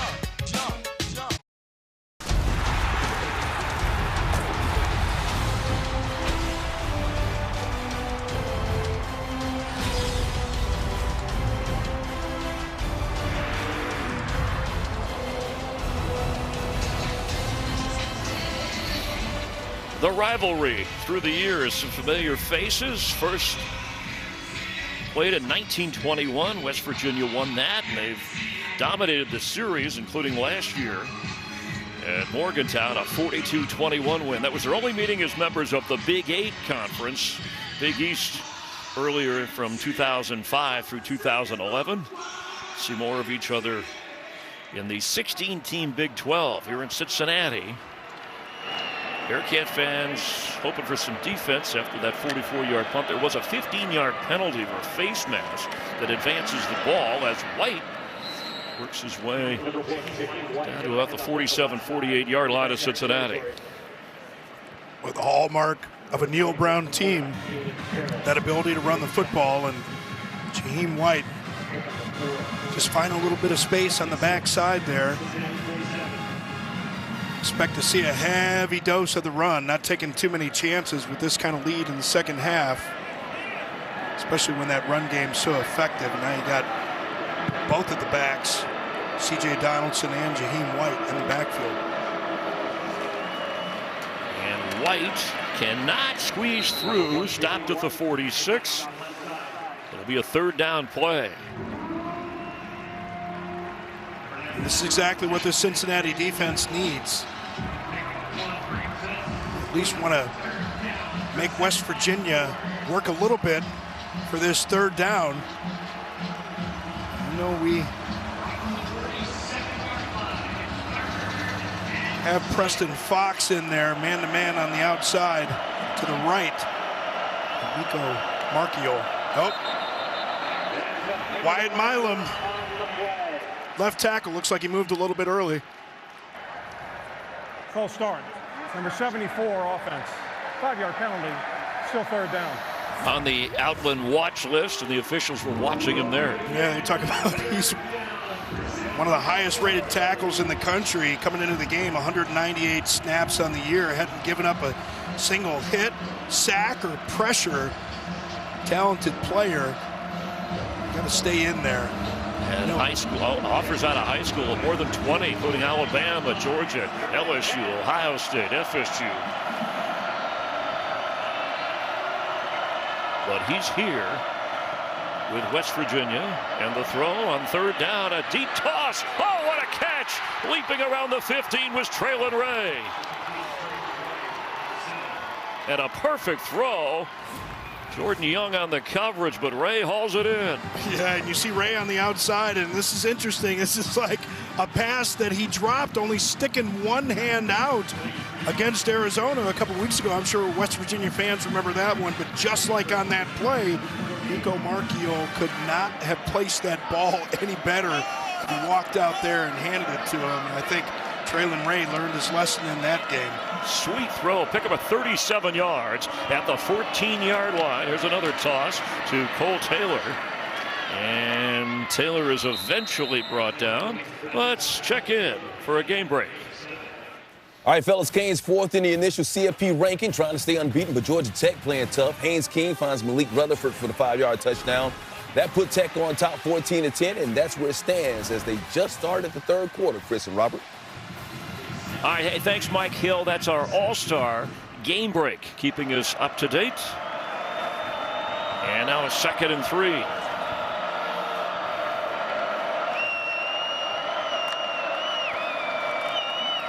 It's White, and he was waiting for an opening, but Eric Phillips helped clog up that opportunity that looked like it was going to develop through the West Virginia offensive line.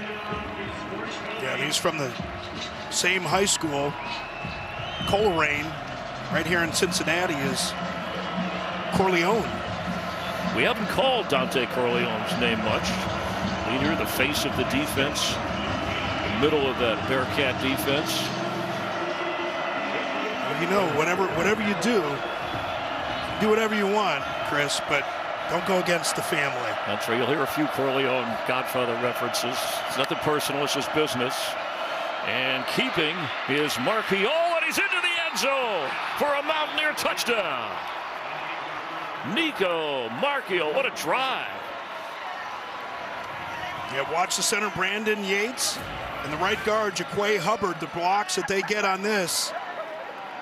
You see Marchiol set up like he's going to throw, but those guys got it on lockdown.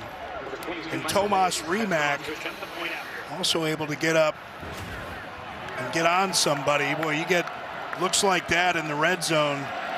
You know, Cincinnati, you have to understand with a quarterback like Marchiol, just like you have with Sorsby that's dangerous with his legs, you got to have other guys ready to come to the party.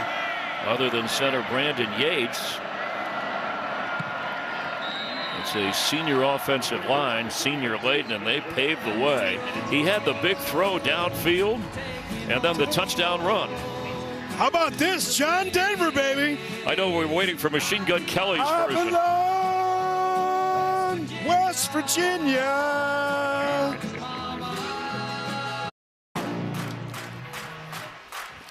Primetime Big Ten showdown on Fox College Football Friday. UCLA taking on a familiar face in Washington. Kicking off under the lights Friday night, 9 Eastern on Fox. UCLA had a big win last night on Fox against Iowa. Yeah, three straight wins for UCLA, getting things turned around there. It was a gutsy call late in the game, going for a pass on 3rd down. Well, there's the scoring drive. Remember, there were issues with the center snap to the quarterback that Marchiol had handled well in some previous games. They said, hey, we're going to clean that up. Has not been an issue today. It certainly hasn't. And offense did exactly what they needed to do. Cincinnati got to get something going on this one. Brandon Yates working it perfectly as Wilson is on the return. And Logan Wilson with a great effort to get up around the 27-28 yard line. Well, now you're down 24-7. So if you're Brendan Sorsby, 11 of 18 so far. Hasn't quite topped 90 yards. Kiner 74 yards with the touchdown run, but that's on 18 carries, and it's changed dramatically since the first couple of drives of this game.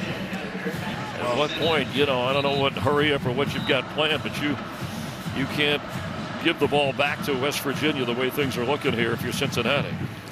Well, you see Evan Pryor, number 6, going into the game. This guy is instant offense, the transfer from Ohio State. Speed to burn. They get him in the backfield with Corey Kiner. I'm getting the ball to him any way I can. Sorsby has been on the move all day. Oh, delivers an excellent throw across the 45 to Evan Pryor. I'm not sure why I didn't go to Evan Pryor earlier. It looks like there's going to be a flag at the 32-yard line. See if it's ineligible receiver downfield, number 74 offense. 5-yard penalty, replay 1st down. Yeah, I'm not sure. It looked like Evan Pryor came wide open in the middle of the field early in the play. You watch as he comes through on the fake, and he's going to be wide open on the middle. I'm not sure why Sorsby doesn't make the throw there, but nice job by Pryor on the scramble drill. Of course, that happens so many times when the quarterback hangs on to the ball like that, and those linemen tend to drift. I was just going to say, you're in a tough spot. If you're the lineman there, you're waiting, you've got to look back, make sure the ball's thrown. So now it's 1st and 15. Backs them up. And nowhere to go for Corey Kiner. There's Josiah Trotter fired up. He had a career-high 12 tackles versus Iowa State. He's been busy today. Boy, the self-inflicted wounds have been there for the Bearcats all day long, and you have a big penalty like that, puts you in such a hole. They tried the quick snap, go without a huddle, flag down after a loss of 1. False start, 0. Off. 5-yard penalty, still second down. All right, the call was on Tony Johnson, but they all just looked like they weren't quite set. And boy, for a team that had been in such a groove offensively, Cincinnati sputtering, West Virginia making them pay. 2nd and 21. It's the great thing about college football, but it's got to be the most frustrating, Tums moments if you're a head coach. Like, you don't know what kids are going to be half to half, let alone week to week. Pass is caught, and that's Xavier Henderson getting some of that back. It's a good-looking play for Sorsby and the Bearcats. Need to get up to the 37-yard line for a first. Still need 10.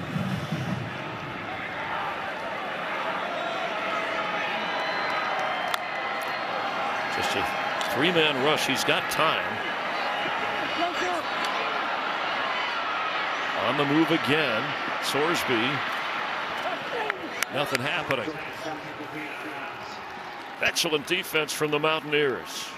Absolutely right. And this is the reason that Neil Brown made the change at defensive coordinator. Jordan Leslie fired in the bye week. Jeff Coons. And part of that, what Neil Brown said, was we don't want to give the opposition. Don't give them the answers to the test, right? Need to disguise things a little bit, make it work before the snap of the ball to see where they have to go, what they have to do. And that seems like that's what they're doing with Sorsby in this offense. They just don't seem in sync.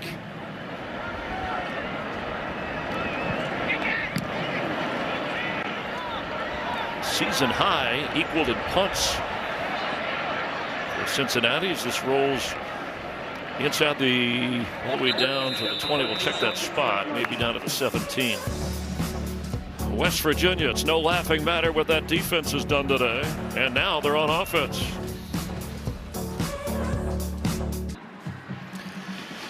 Our veterans deserve to live with dignity and independence and not on the street. That's why Fox Sports is making Camo our cause this Veterans Day in support of the Honor U.S. Vets campaign. Post wearing camo with hashtag Honor U.S. Vets and visit go.fox/US Vets to learn how you can help and end veteran homelessness. Fletcher with a 56-yard punt. First down.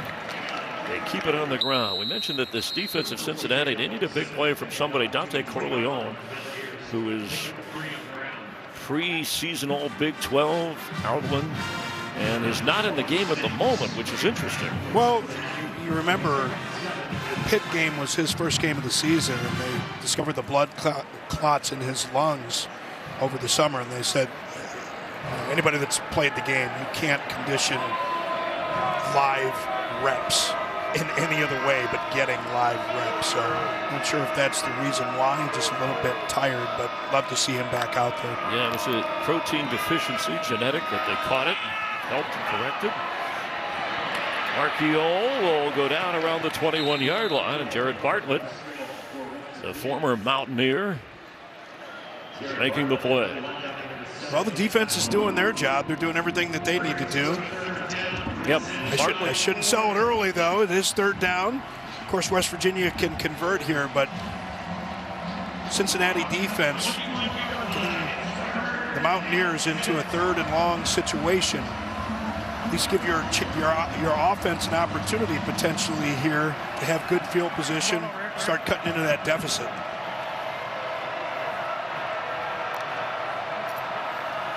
Marchiol airing it out deep down the sideline and caught. Justin Robinson. Man, he is dropping some dimes today.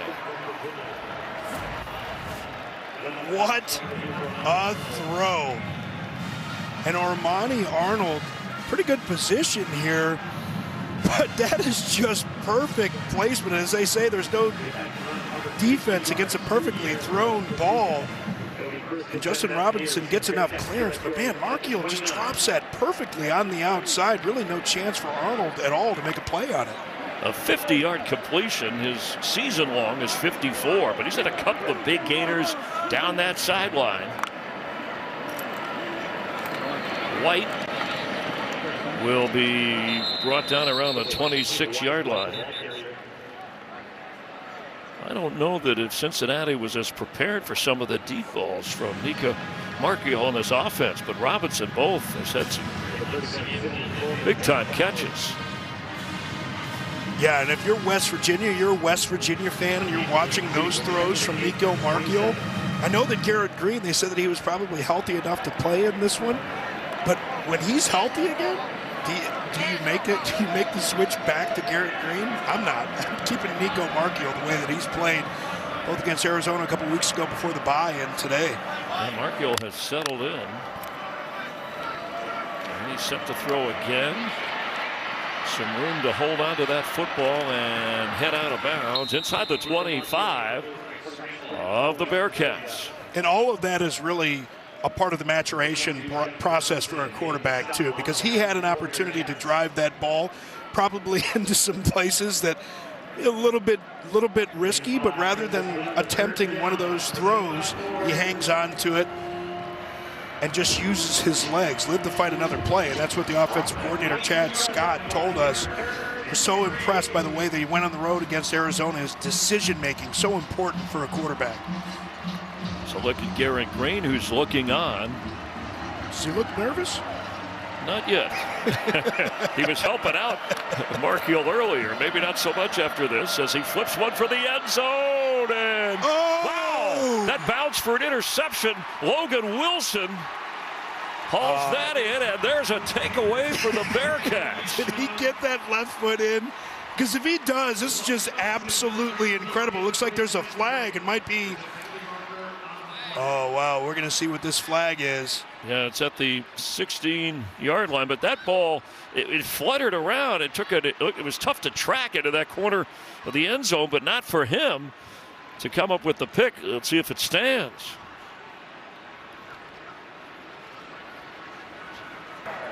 There is no foul on the play for an ineligible receiver downfield. The result of the play is an interception in the end zone by the defense for a touchback. First down, Cincinnati. Now, what do you expect from a Dallas kid, Logan Wilson, able to catch the ball this way and get the Bearcats back? All right, his first interception of the season. It turned West Virginia the game around for the Mountaineers. Can this defensive play do it for Cincinnati?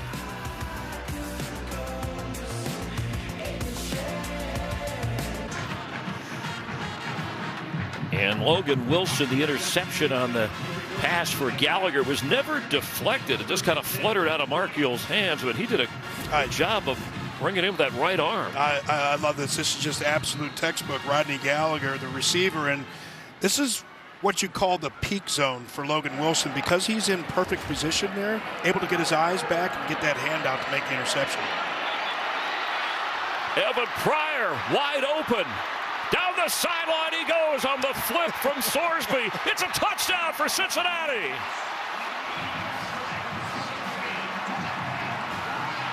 $80 yards. You've been talking about getting the ball to him in space. Well, he created a lot of space. Instant offense is what Evan Pryor is, and no matter what way you get him the ball, he's always a threat to take it all the way, and some help from the wide receiver core on the outside. They did a nice job not throwing blocks, just kind of bodying their way, kind of boxing guys out like basketball, and Pryor with that speed able to turn it into 6.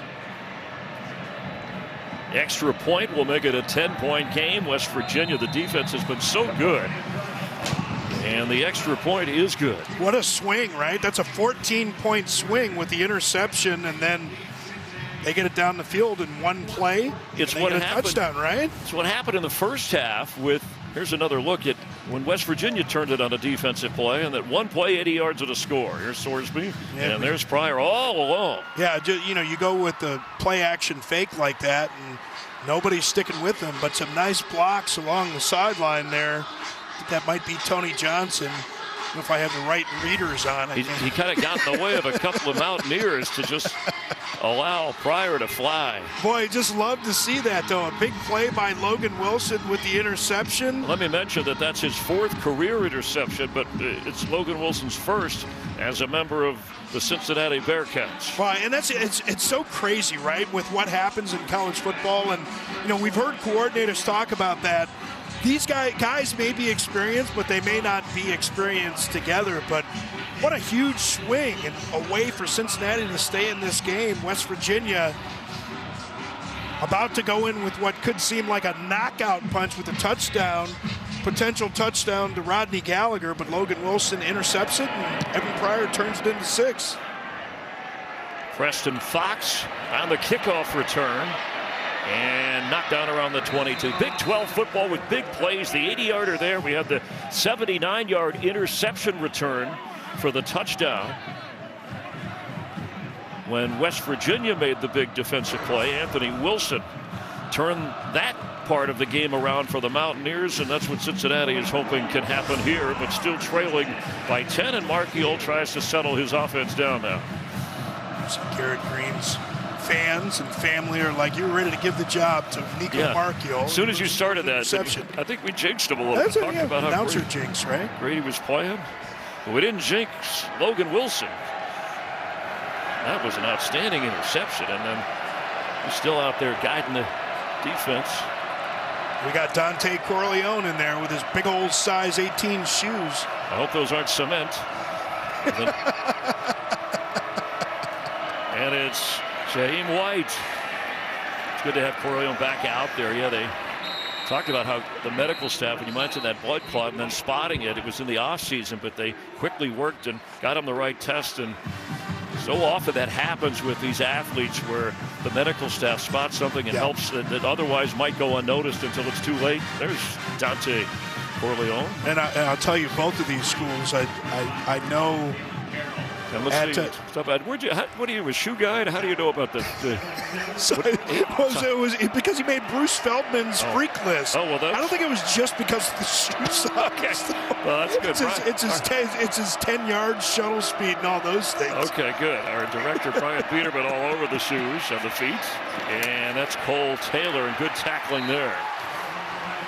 Jonathan Thompson for Cincinnati. Yeah, coming to life here and back to Corleone, excuse me. He's on talk about the Outland, the Bednarik, Nagurski, a watch list for all of that kind of stuff.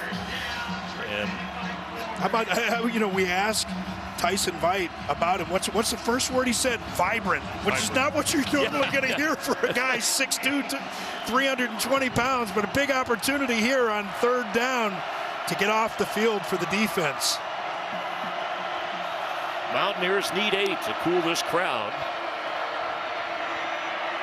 Marchiol has room if he can get over the right side, and he can't. Cincinnati closes. There he is. Excellent tackle by Corleone. I knew it was you all along. All right, we'll stop. The big man, I tell you what. He moved well. He really did. I thought there was a lot more room there. He closed fast. And we're seeing some life from the Cincinnati team on both sides of the ball. Boy, Corleone, not just vibrant, but to talk about the way that he helps the younger guys, really just a complete player, and understands it's about developing the program. This will drop at the 36 and bounce inside the 30 of Cincinnati with 1 second remaining here in the 3rd quarter. West Virginia built the 24/7 advantage, and then a moment ago an 80-yarder to Evan Pryor on the pass from Sorsby has cut it to 10. And that was a 46-yard punt in place. Well, momentum's a real thing. You played this game at this level and in the NFL. It doesn't leave the field. And there's no question about it. You know, obviously you're at home, you're Cincinnati. You know that you're never out of the game, but it takes some people rising up, making big plays like that. But here you got to sustain the comeback, keep making good decisions. Kiner trying to find room, spins and goes down after maybe a pickup of a yard or so. After 3 quarters, West Virginia took command after the opening quarter. Bearcats are clawing their way back into this. You're watching Big 12 football on FS1.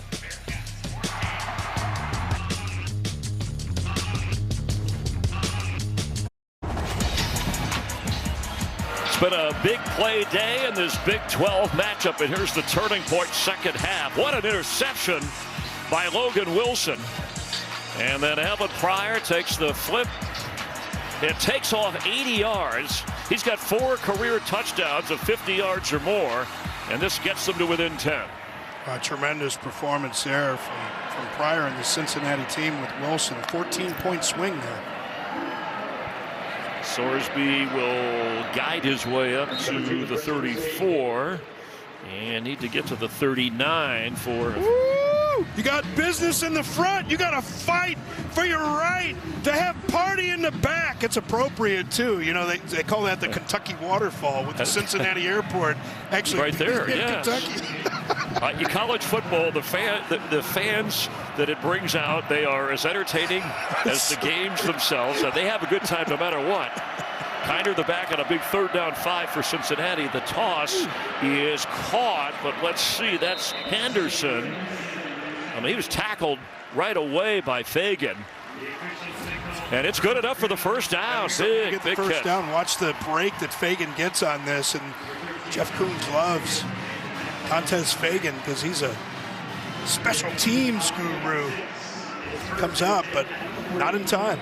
Sorsby now 14 out of, see the numbers, 22 despite the interception and lost fumble. Kiner has 20 carries, 75 yards and a touchdown. And from the 40. The slow substitution. A little bit, yes, a little bit delayed. And Kiner for a couple.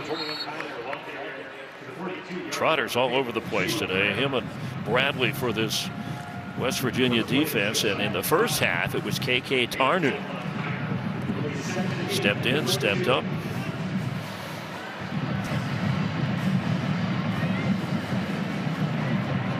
Takeaways by the defense have affected this game more than they usually do. Leading to scores, setting up field goals. These substitutions are hilarious, man. The offense makes the substitution, and the defense gets a player all the way out and then waits for that player to go all the way off. Sorsby's throw, and he held on.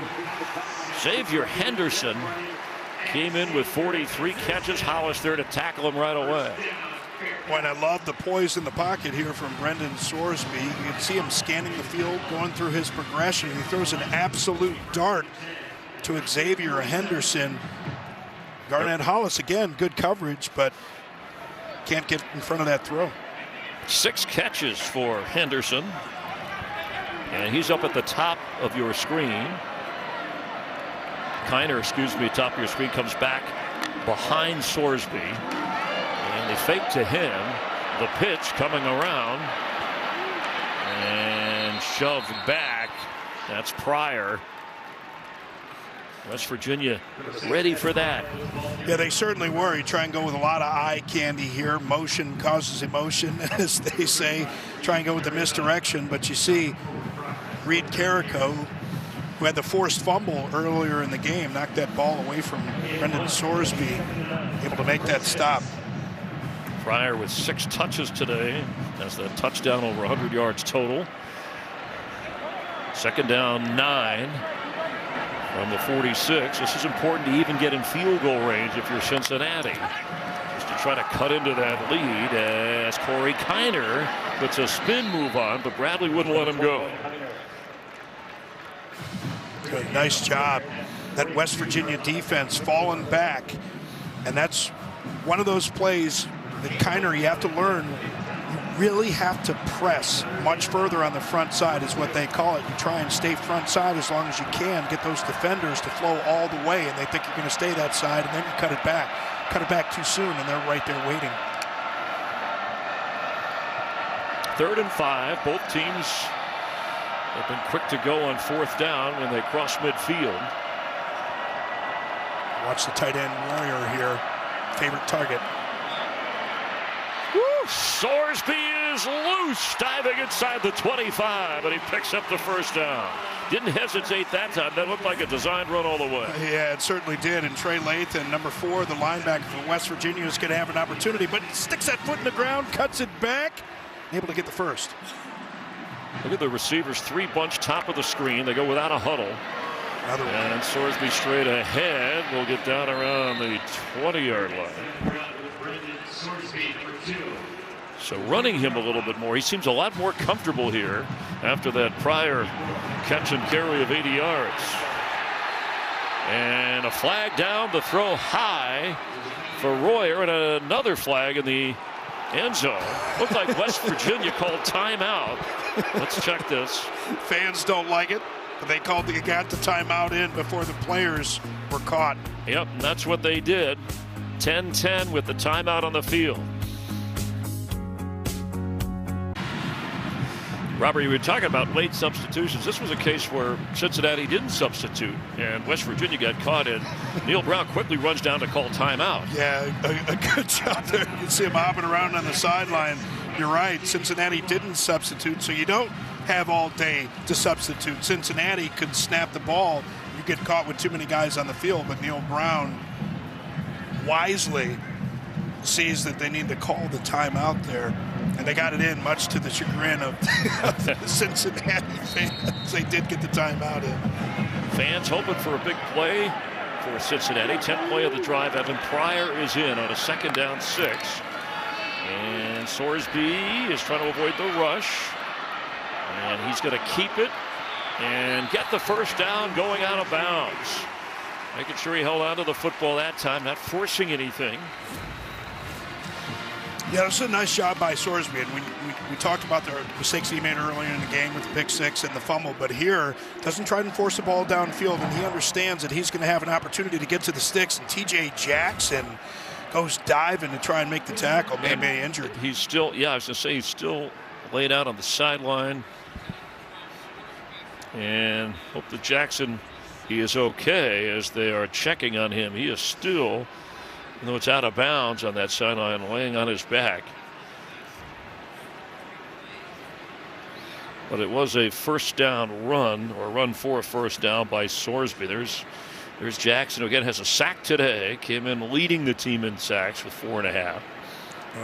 Jeff Coons gave him high praise. He's like that submarine pitcher that comes in the game, the little changeup, knuckleball, like Phil Niekro, right? A changeup kind of guy, but see him getting up under his own power, but certainly a little limp. Yeah, Niekro, a knuckleballer. Kent Tekulve, if you want to go back to an old Pirate who's kind of a submariner. Which, by the way, I love that the different sports here. You come into this area, the building, and these two schools have some great basketball players in the history of the professional and college game. Oscar Robertson and Jerry West, talking about West Virginia, Cincinnati, the big O and the logo. And this is the first time that I've been here at Nippert Stadium, and just what a cool environment. I mean, you got the baseball field over we're right in the middle of the campus, too, which is great. 100th year anniversary of Nippert Stadium, as Sorsby will hold on to it again, make a move, spin to the end zone. And what a run for Brendan Sorsby, and a Bearcat touchdown.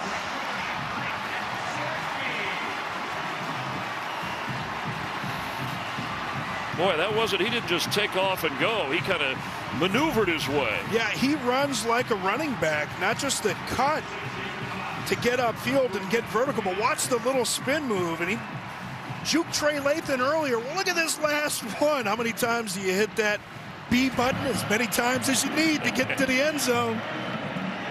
His 7th rushing touchdown, and a lot of credit has to be given to the redshirt sophomore for overcoming that first half where he lost a fumble and suffered the interception that was run back for a score. Yeah, you just love to see the way the guys respond to adversity, especially when it's a mistake that they made, and see that extra bit of determination, not just that touchdown run, but better decisions. Nathan Hawks with the extra point. And how about that? What a second half these offenses have come to life. Certainly Cincinnati's has. It's only a 3-point game.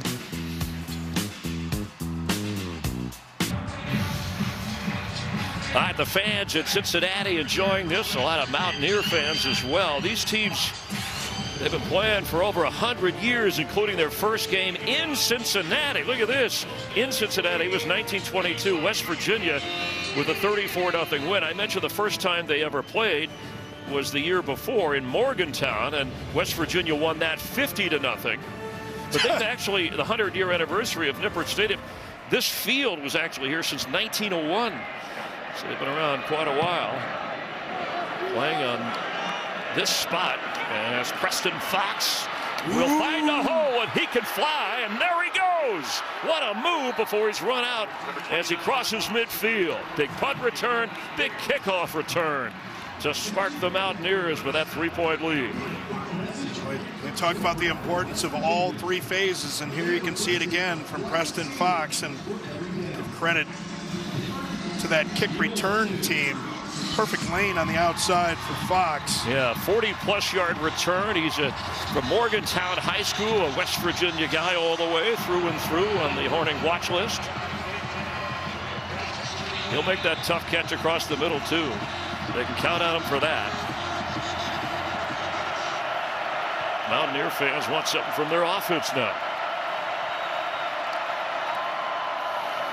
And can't spin out of it. White. Josh Minkins coming up. Transfer from Louisville, of course, where Satterfield spent time going before his Appalachian State days. Yeah, you see that a lot, right? When these coaches change. And then there's a transfer, they go back and they reach where they know the guy. Develop him in one place and starting to make some noise here in Nippert Stadium. Sun breaking through. After no gain, White dancing around with Marchiol, who's set to throw. And there's he the is guy. sacked.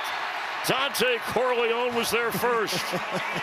Big shoes and all. The big shoes going side to side so fast, man. And you talk about that 10-yard shuttle speed. Watch the lateral movement of the big man. You know, you don't get a lot of guys that can move like that, and you don't have as many of those traditional zero-type nose guys like a Vita Vea or like a Vince Wolford back in the day. You know, those guys can be so deadly. They're space eaters, just so hard to block man on man for the center. His 4th sack of this season. 3rd and 17 late, getting a receiver in position. And Marchiol has room to run, but he's got to make up 17, and Cincinnati closes fast, and it's 4th down. He stopped at the 46. Bartlett and Rob Jackson ran him down. They may go for it. Nope, they're going to bring out the punting unit. Here comes Oliver Straw. All right, that was an important defensive stand. We talked about momentum, and you felt the shifts in this game. It seems like the defense has started at the first half for West Virginia and late here for Cincinnati on that Wilson pick. Oliver Straw, who is on the Ray Guy watch list. Ray Guy, one of the greatest punters in the history of the sport. Trained with Pro Kick Australia. And we'll drop this at the 10 with a bounce. Yeah, let that one take another bounce. Look at them. They're like, no, you don't catch it there. Well, you're not so sure it's going to go into the end zone.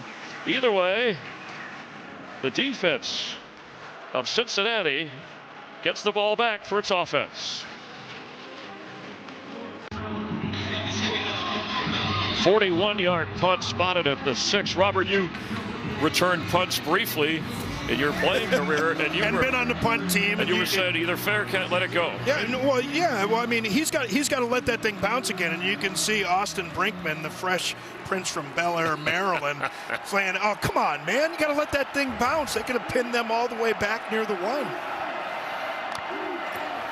First down, Corey Kiner. That's a good first down run. Up to the 14. And he said in our meetings, what I knew that I needed to work on was finishing runs. Watch him finish this run right here. Gets the cutback, but then lowers the shoulder into Anthony Wilson. Yeah, Wilson, who had the interception return. Yeah, he had the interception return. Big stop on the 4th down earlier in the game, but Kiner got the best of that one. Sorsby, a career-high rushing of 68 yards. The touchdown a moment ago on 11 carries. And you see his passing numbers. As Kiner, Trotter gets to him. I was trying to see if he got to that first down marker, and he's not quite there. So 3rd and a yard here. It's a big moment for Trotter in this Mountaineer defense. And we've seen Sorsby use his legs to great effect, and you can see Royer, the big tight end, dual threat in the backfield as well. Kiner straight ahead, and got it. Looks like that offensive line did the job for him. Just enough to move the sticks. We haven't seen, have we seen the official signal? We have, they're moving the chains, even though the Mountaineers thought otherwise. Yeah, imagine that. You can tell the official on the far side coming in beyond that first down marker. Boy, that'd be fun, huh? To let players officiate the game themselves. Yeah, I've never seen a player like point to it. No, it's their ball. Yeah, or it was me. I'm the one, all heck would break loose. Pryor checks in. Big play Pryor. And the 80-yarder. That's Tony Johnson moving around. And Sorsby to Xavier Henderson. So they got the West Virginia defense eyes on everybody else except Henderson, who's been the go-to guy for much of the season for Sorsby. Sorsby, nice anticipation on that throw. Trotter not able to get over fast enough. 7th catch of the game for Henderson. Sorsby in trouble here. Dives across the 25. Fatorma Malba wouldn't let him go, and he's short, just short of the line to gain. And you're right, Malba reached those big hands out. They talk about his violent hands. He's a dangerous player on the inside, not quite as big as our man Corleone, but he's had one heck of a season. Well, yeah. Who is, right? Right, that's right. Who is? And he's the Malba transfer from Penn State, had the 8-tackle game against Iowa State. T.J. Jackson, by the way, has come in back in the game for West Virginia. And that defensive line, Pryor in at running back. And straight ahead, Pryor carries. Trotter tackles him, but that's good enough for a first down. Boy, now when they couldn't get the running game going in that second quarter, they're grinding it out here. And you talk about teams that want balance, and why do teams want to be able to run the football, and why do you want to be able to stop the run? Because at some point you're going to do it when you need to, not just when you want to. And this is one of those situations where you don't necessarily need to run the football, but it's a much safer way to burn time off the clock. And more than 80 yards rushing for Cincinnati. You see the offensive numbers. And in trouble, he's got to get rid of it. And that was the kind of play that was intercepted last time. Now, running it in is Bradley for a touchdown. Did not see a ruling. This will be reviewed. Was the hand going forward? Backward pass recovered by defense for a touchdown. Backward pass is the ruling on the field, and some are saying incomplete. And this, of course, will be checked and double checked. Yeah, we're going to see. Does this go forwards? Does he have control of the ball when he loses it? I think is going to be important here as well. As that arm starts coming forward, does he have control of the football? That thing definitely looks like it's going backwards. That looks like a fumble to me. And remember, a lateral would be a fumble, but I know we have a rules expert named Dean Blandino. Knows better than I do. It was back, but was it the open hand on the pass? They're looking. We'll get clarification. And if he does, even if it's a pass, it's a lateral, and if he loses control, because it's backward. Well, or at least. Well, but if he loses control of it, that's a fumble, that right? Doesn't matter. So, so either way. They would have so they would have the ball. It certainly did look like it was. The ruling in the field of a backward pass return for a touchdown is under further review. We thought that it would be, but it certainly will. Dean Blandino take a look to clarify what you talked about at the 3.5-minute mark. And whoa, that would be major, because that's the same type of play that he lost the ball on with the interception that was run back. Let's bring in Dean Blandino, our rules analyst, watching along with us. Dean, how do you see it? Well, looking at it, the key is the ball ends up going backward. It's where it's released from, which was just about the 16 to where it first touches. That was closer to the 15. So fumble or pass, it's still a live ball, and it's going to be a touchdown for West Virginia. Replay has reviewed the play and confirmed that it is a backward pass recovered by the defense and advanced for a touchdown. All right, thank you, Dean. So there's no question about the pass as opposed to a fumble, but because it was backwards, it's Tyron Bradley Jr. who takes it in for the touchdown.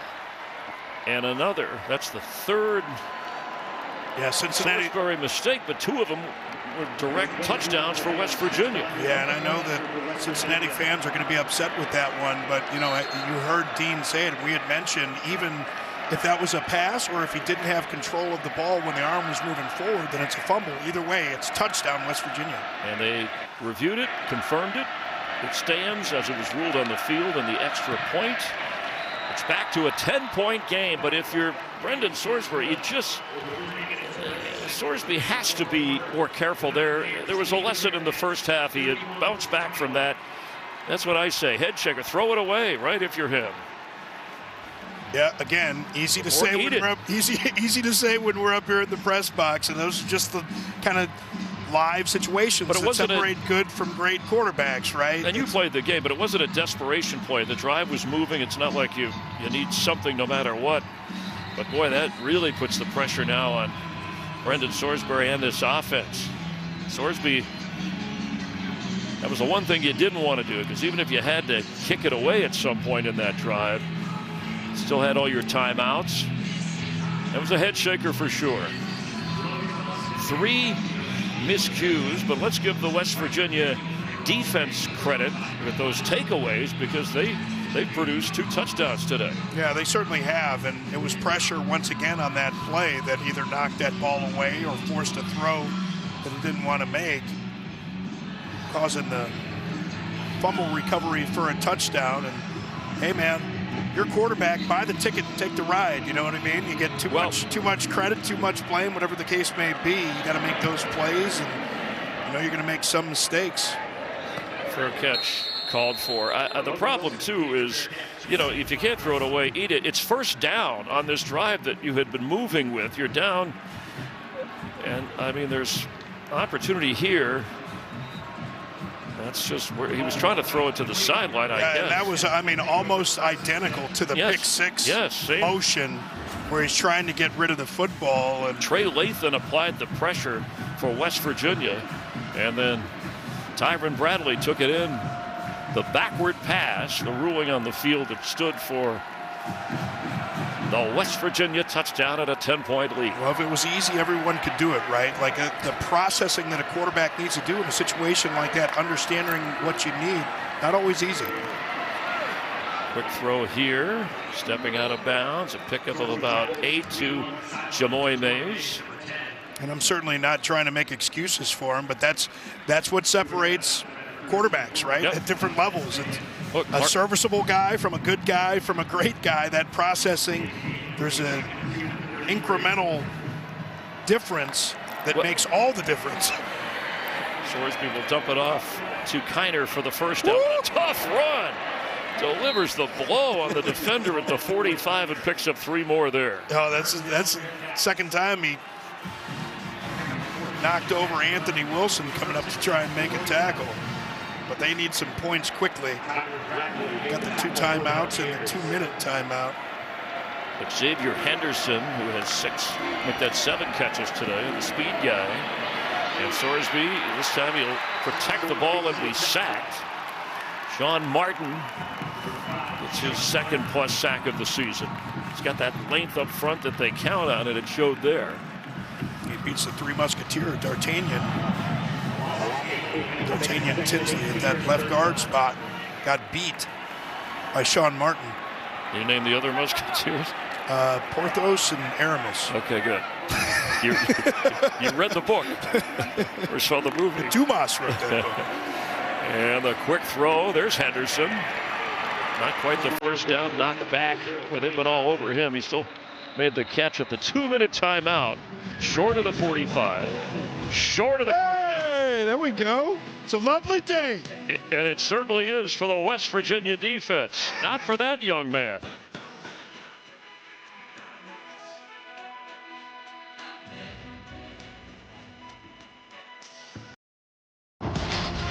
The Mountaineers needed a big day from their defense, and they got it. Sorsby, 3 big mistakes. That was a 4th down play. Intercepted by Anthony Wilson and run back for a touchdown. Then a fumble that led to a field goal. And then a moment ago on 1st down, Tyron Bradley scoops the backward pass from 14 yards out, and he scores a touchdown. 17 points for the Mountaineer defense.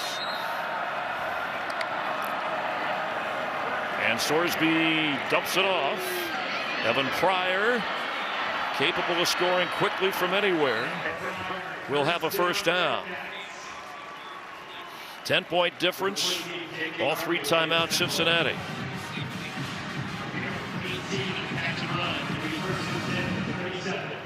Gotta hurry up here. 18-yard pickup. Sorsby across the middle. That's Joe Royer inside the 30. Shirt. Tick, tick, tick, tick, tick. Touchdown and a onside kick recovery.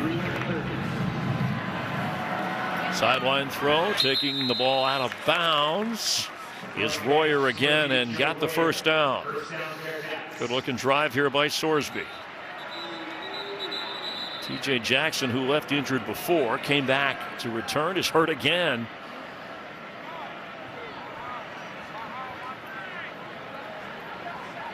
At 4-4, Mountaineers with 2 losses in the conference in the Big 12.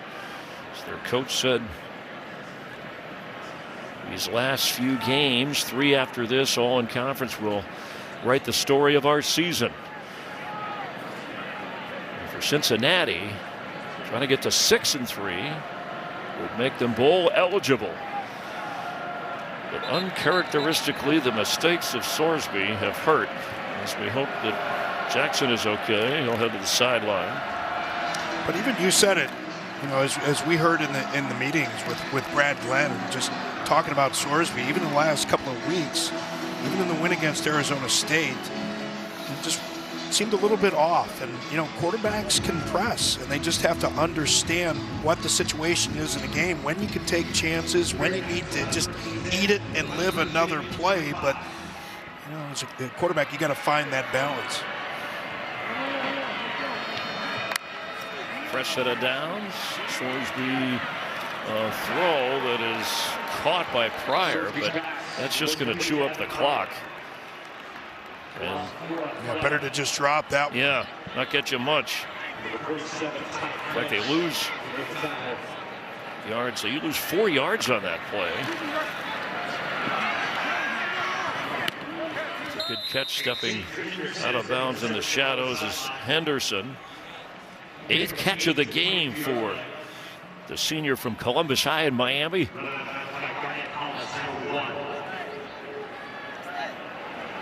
And this is the situation. Brad Glenn, offensive coordinator. Of course, Scott Satterfield is the play caller. With the new defensive coordinator, Jeff Coons, they talked about where you would see the differences. Not wholesale changes on the defense, but changes in 3rd down, changes in red zone, not necessarily seeing the tendencies of previous games. Sorsby's quick throw. He's getting the ball out quickly, and that is a good completion.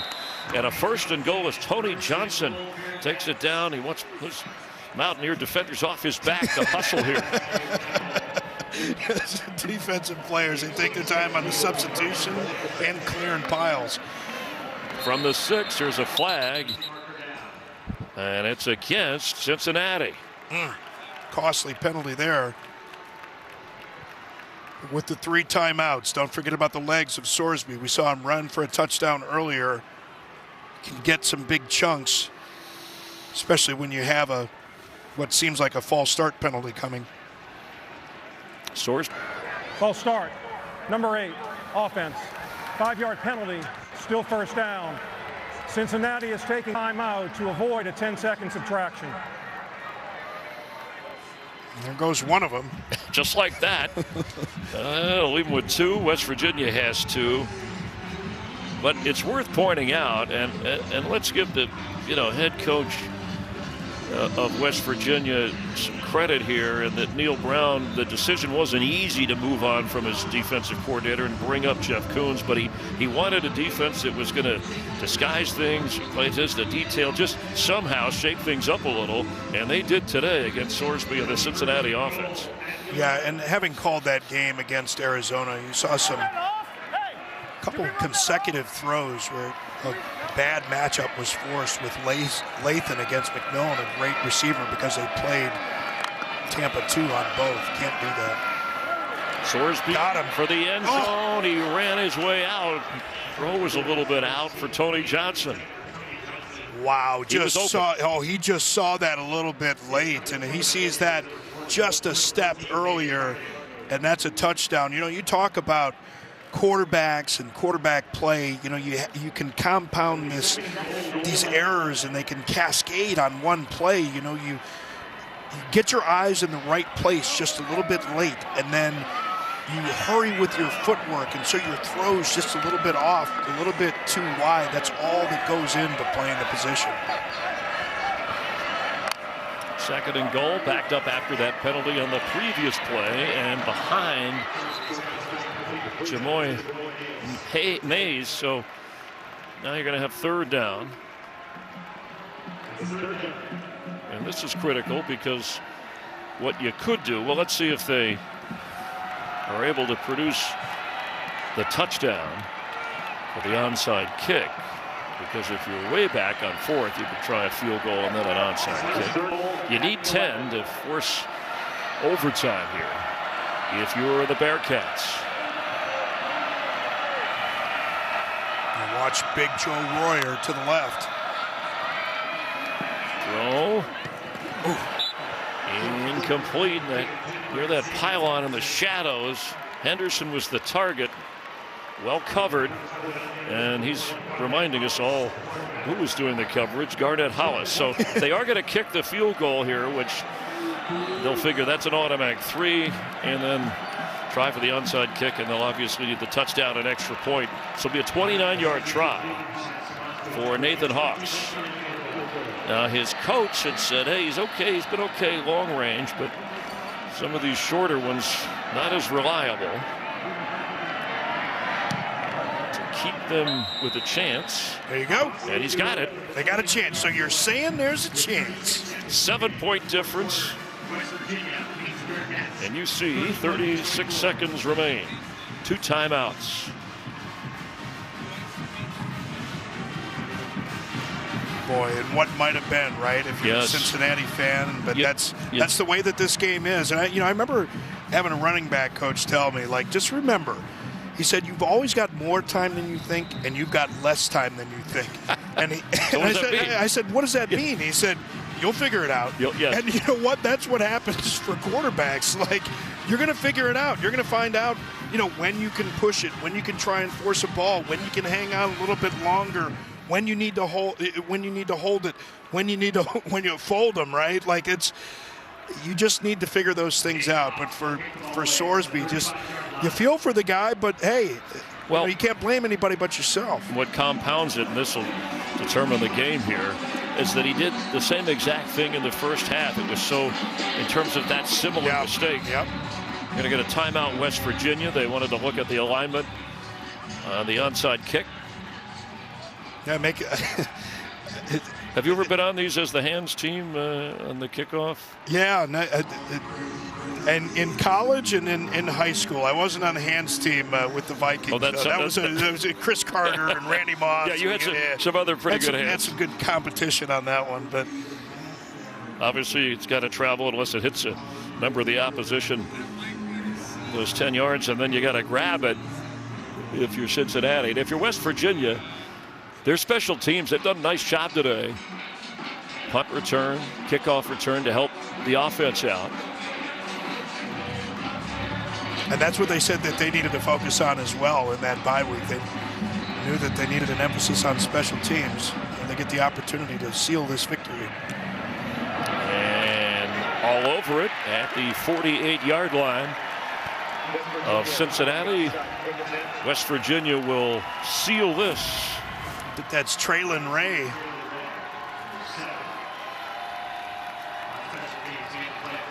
There you go. Sure-handed receiver, the sophomore from Tallahassee, Florida, gathers that in. West Virginia hasn't had a 2 defensive touchdown game since going back at least 2001, so it's been a couple of decades and then some, but the defense came up big and on their way now to 5-4, and they will play Baylor next. For Cincinnati, they are at Iowa State. They will fall to 5-4. And that is a 3rd loss in the conference for the Bearcats, but for the Mountaineers, they stay with, this was an important win to keep them alive. As their coach said, we think a 2-loss team could play in the Big 12 Conference Championship game in Dallas, and we want to be that team. Of course, BYU undefeated atop the Big 12. Yeah, really impressive for me. What I've seen from Neil Brown, and actually he was frustrated a few weeks ago what would happen in a home loss. But you talk about those teams that they've lost to, combined record, somewhere around 27, 28, and 2 or 3 at this point. So they've had some good losses, but those don't matter, right? We know it's all about the wins, but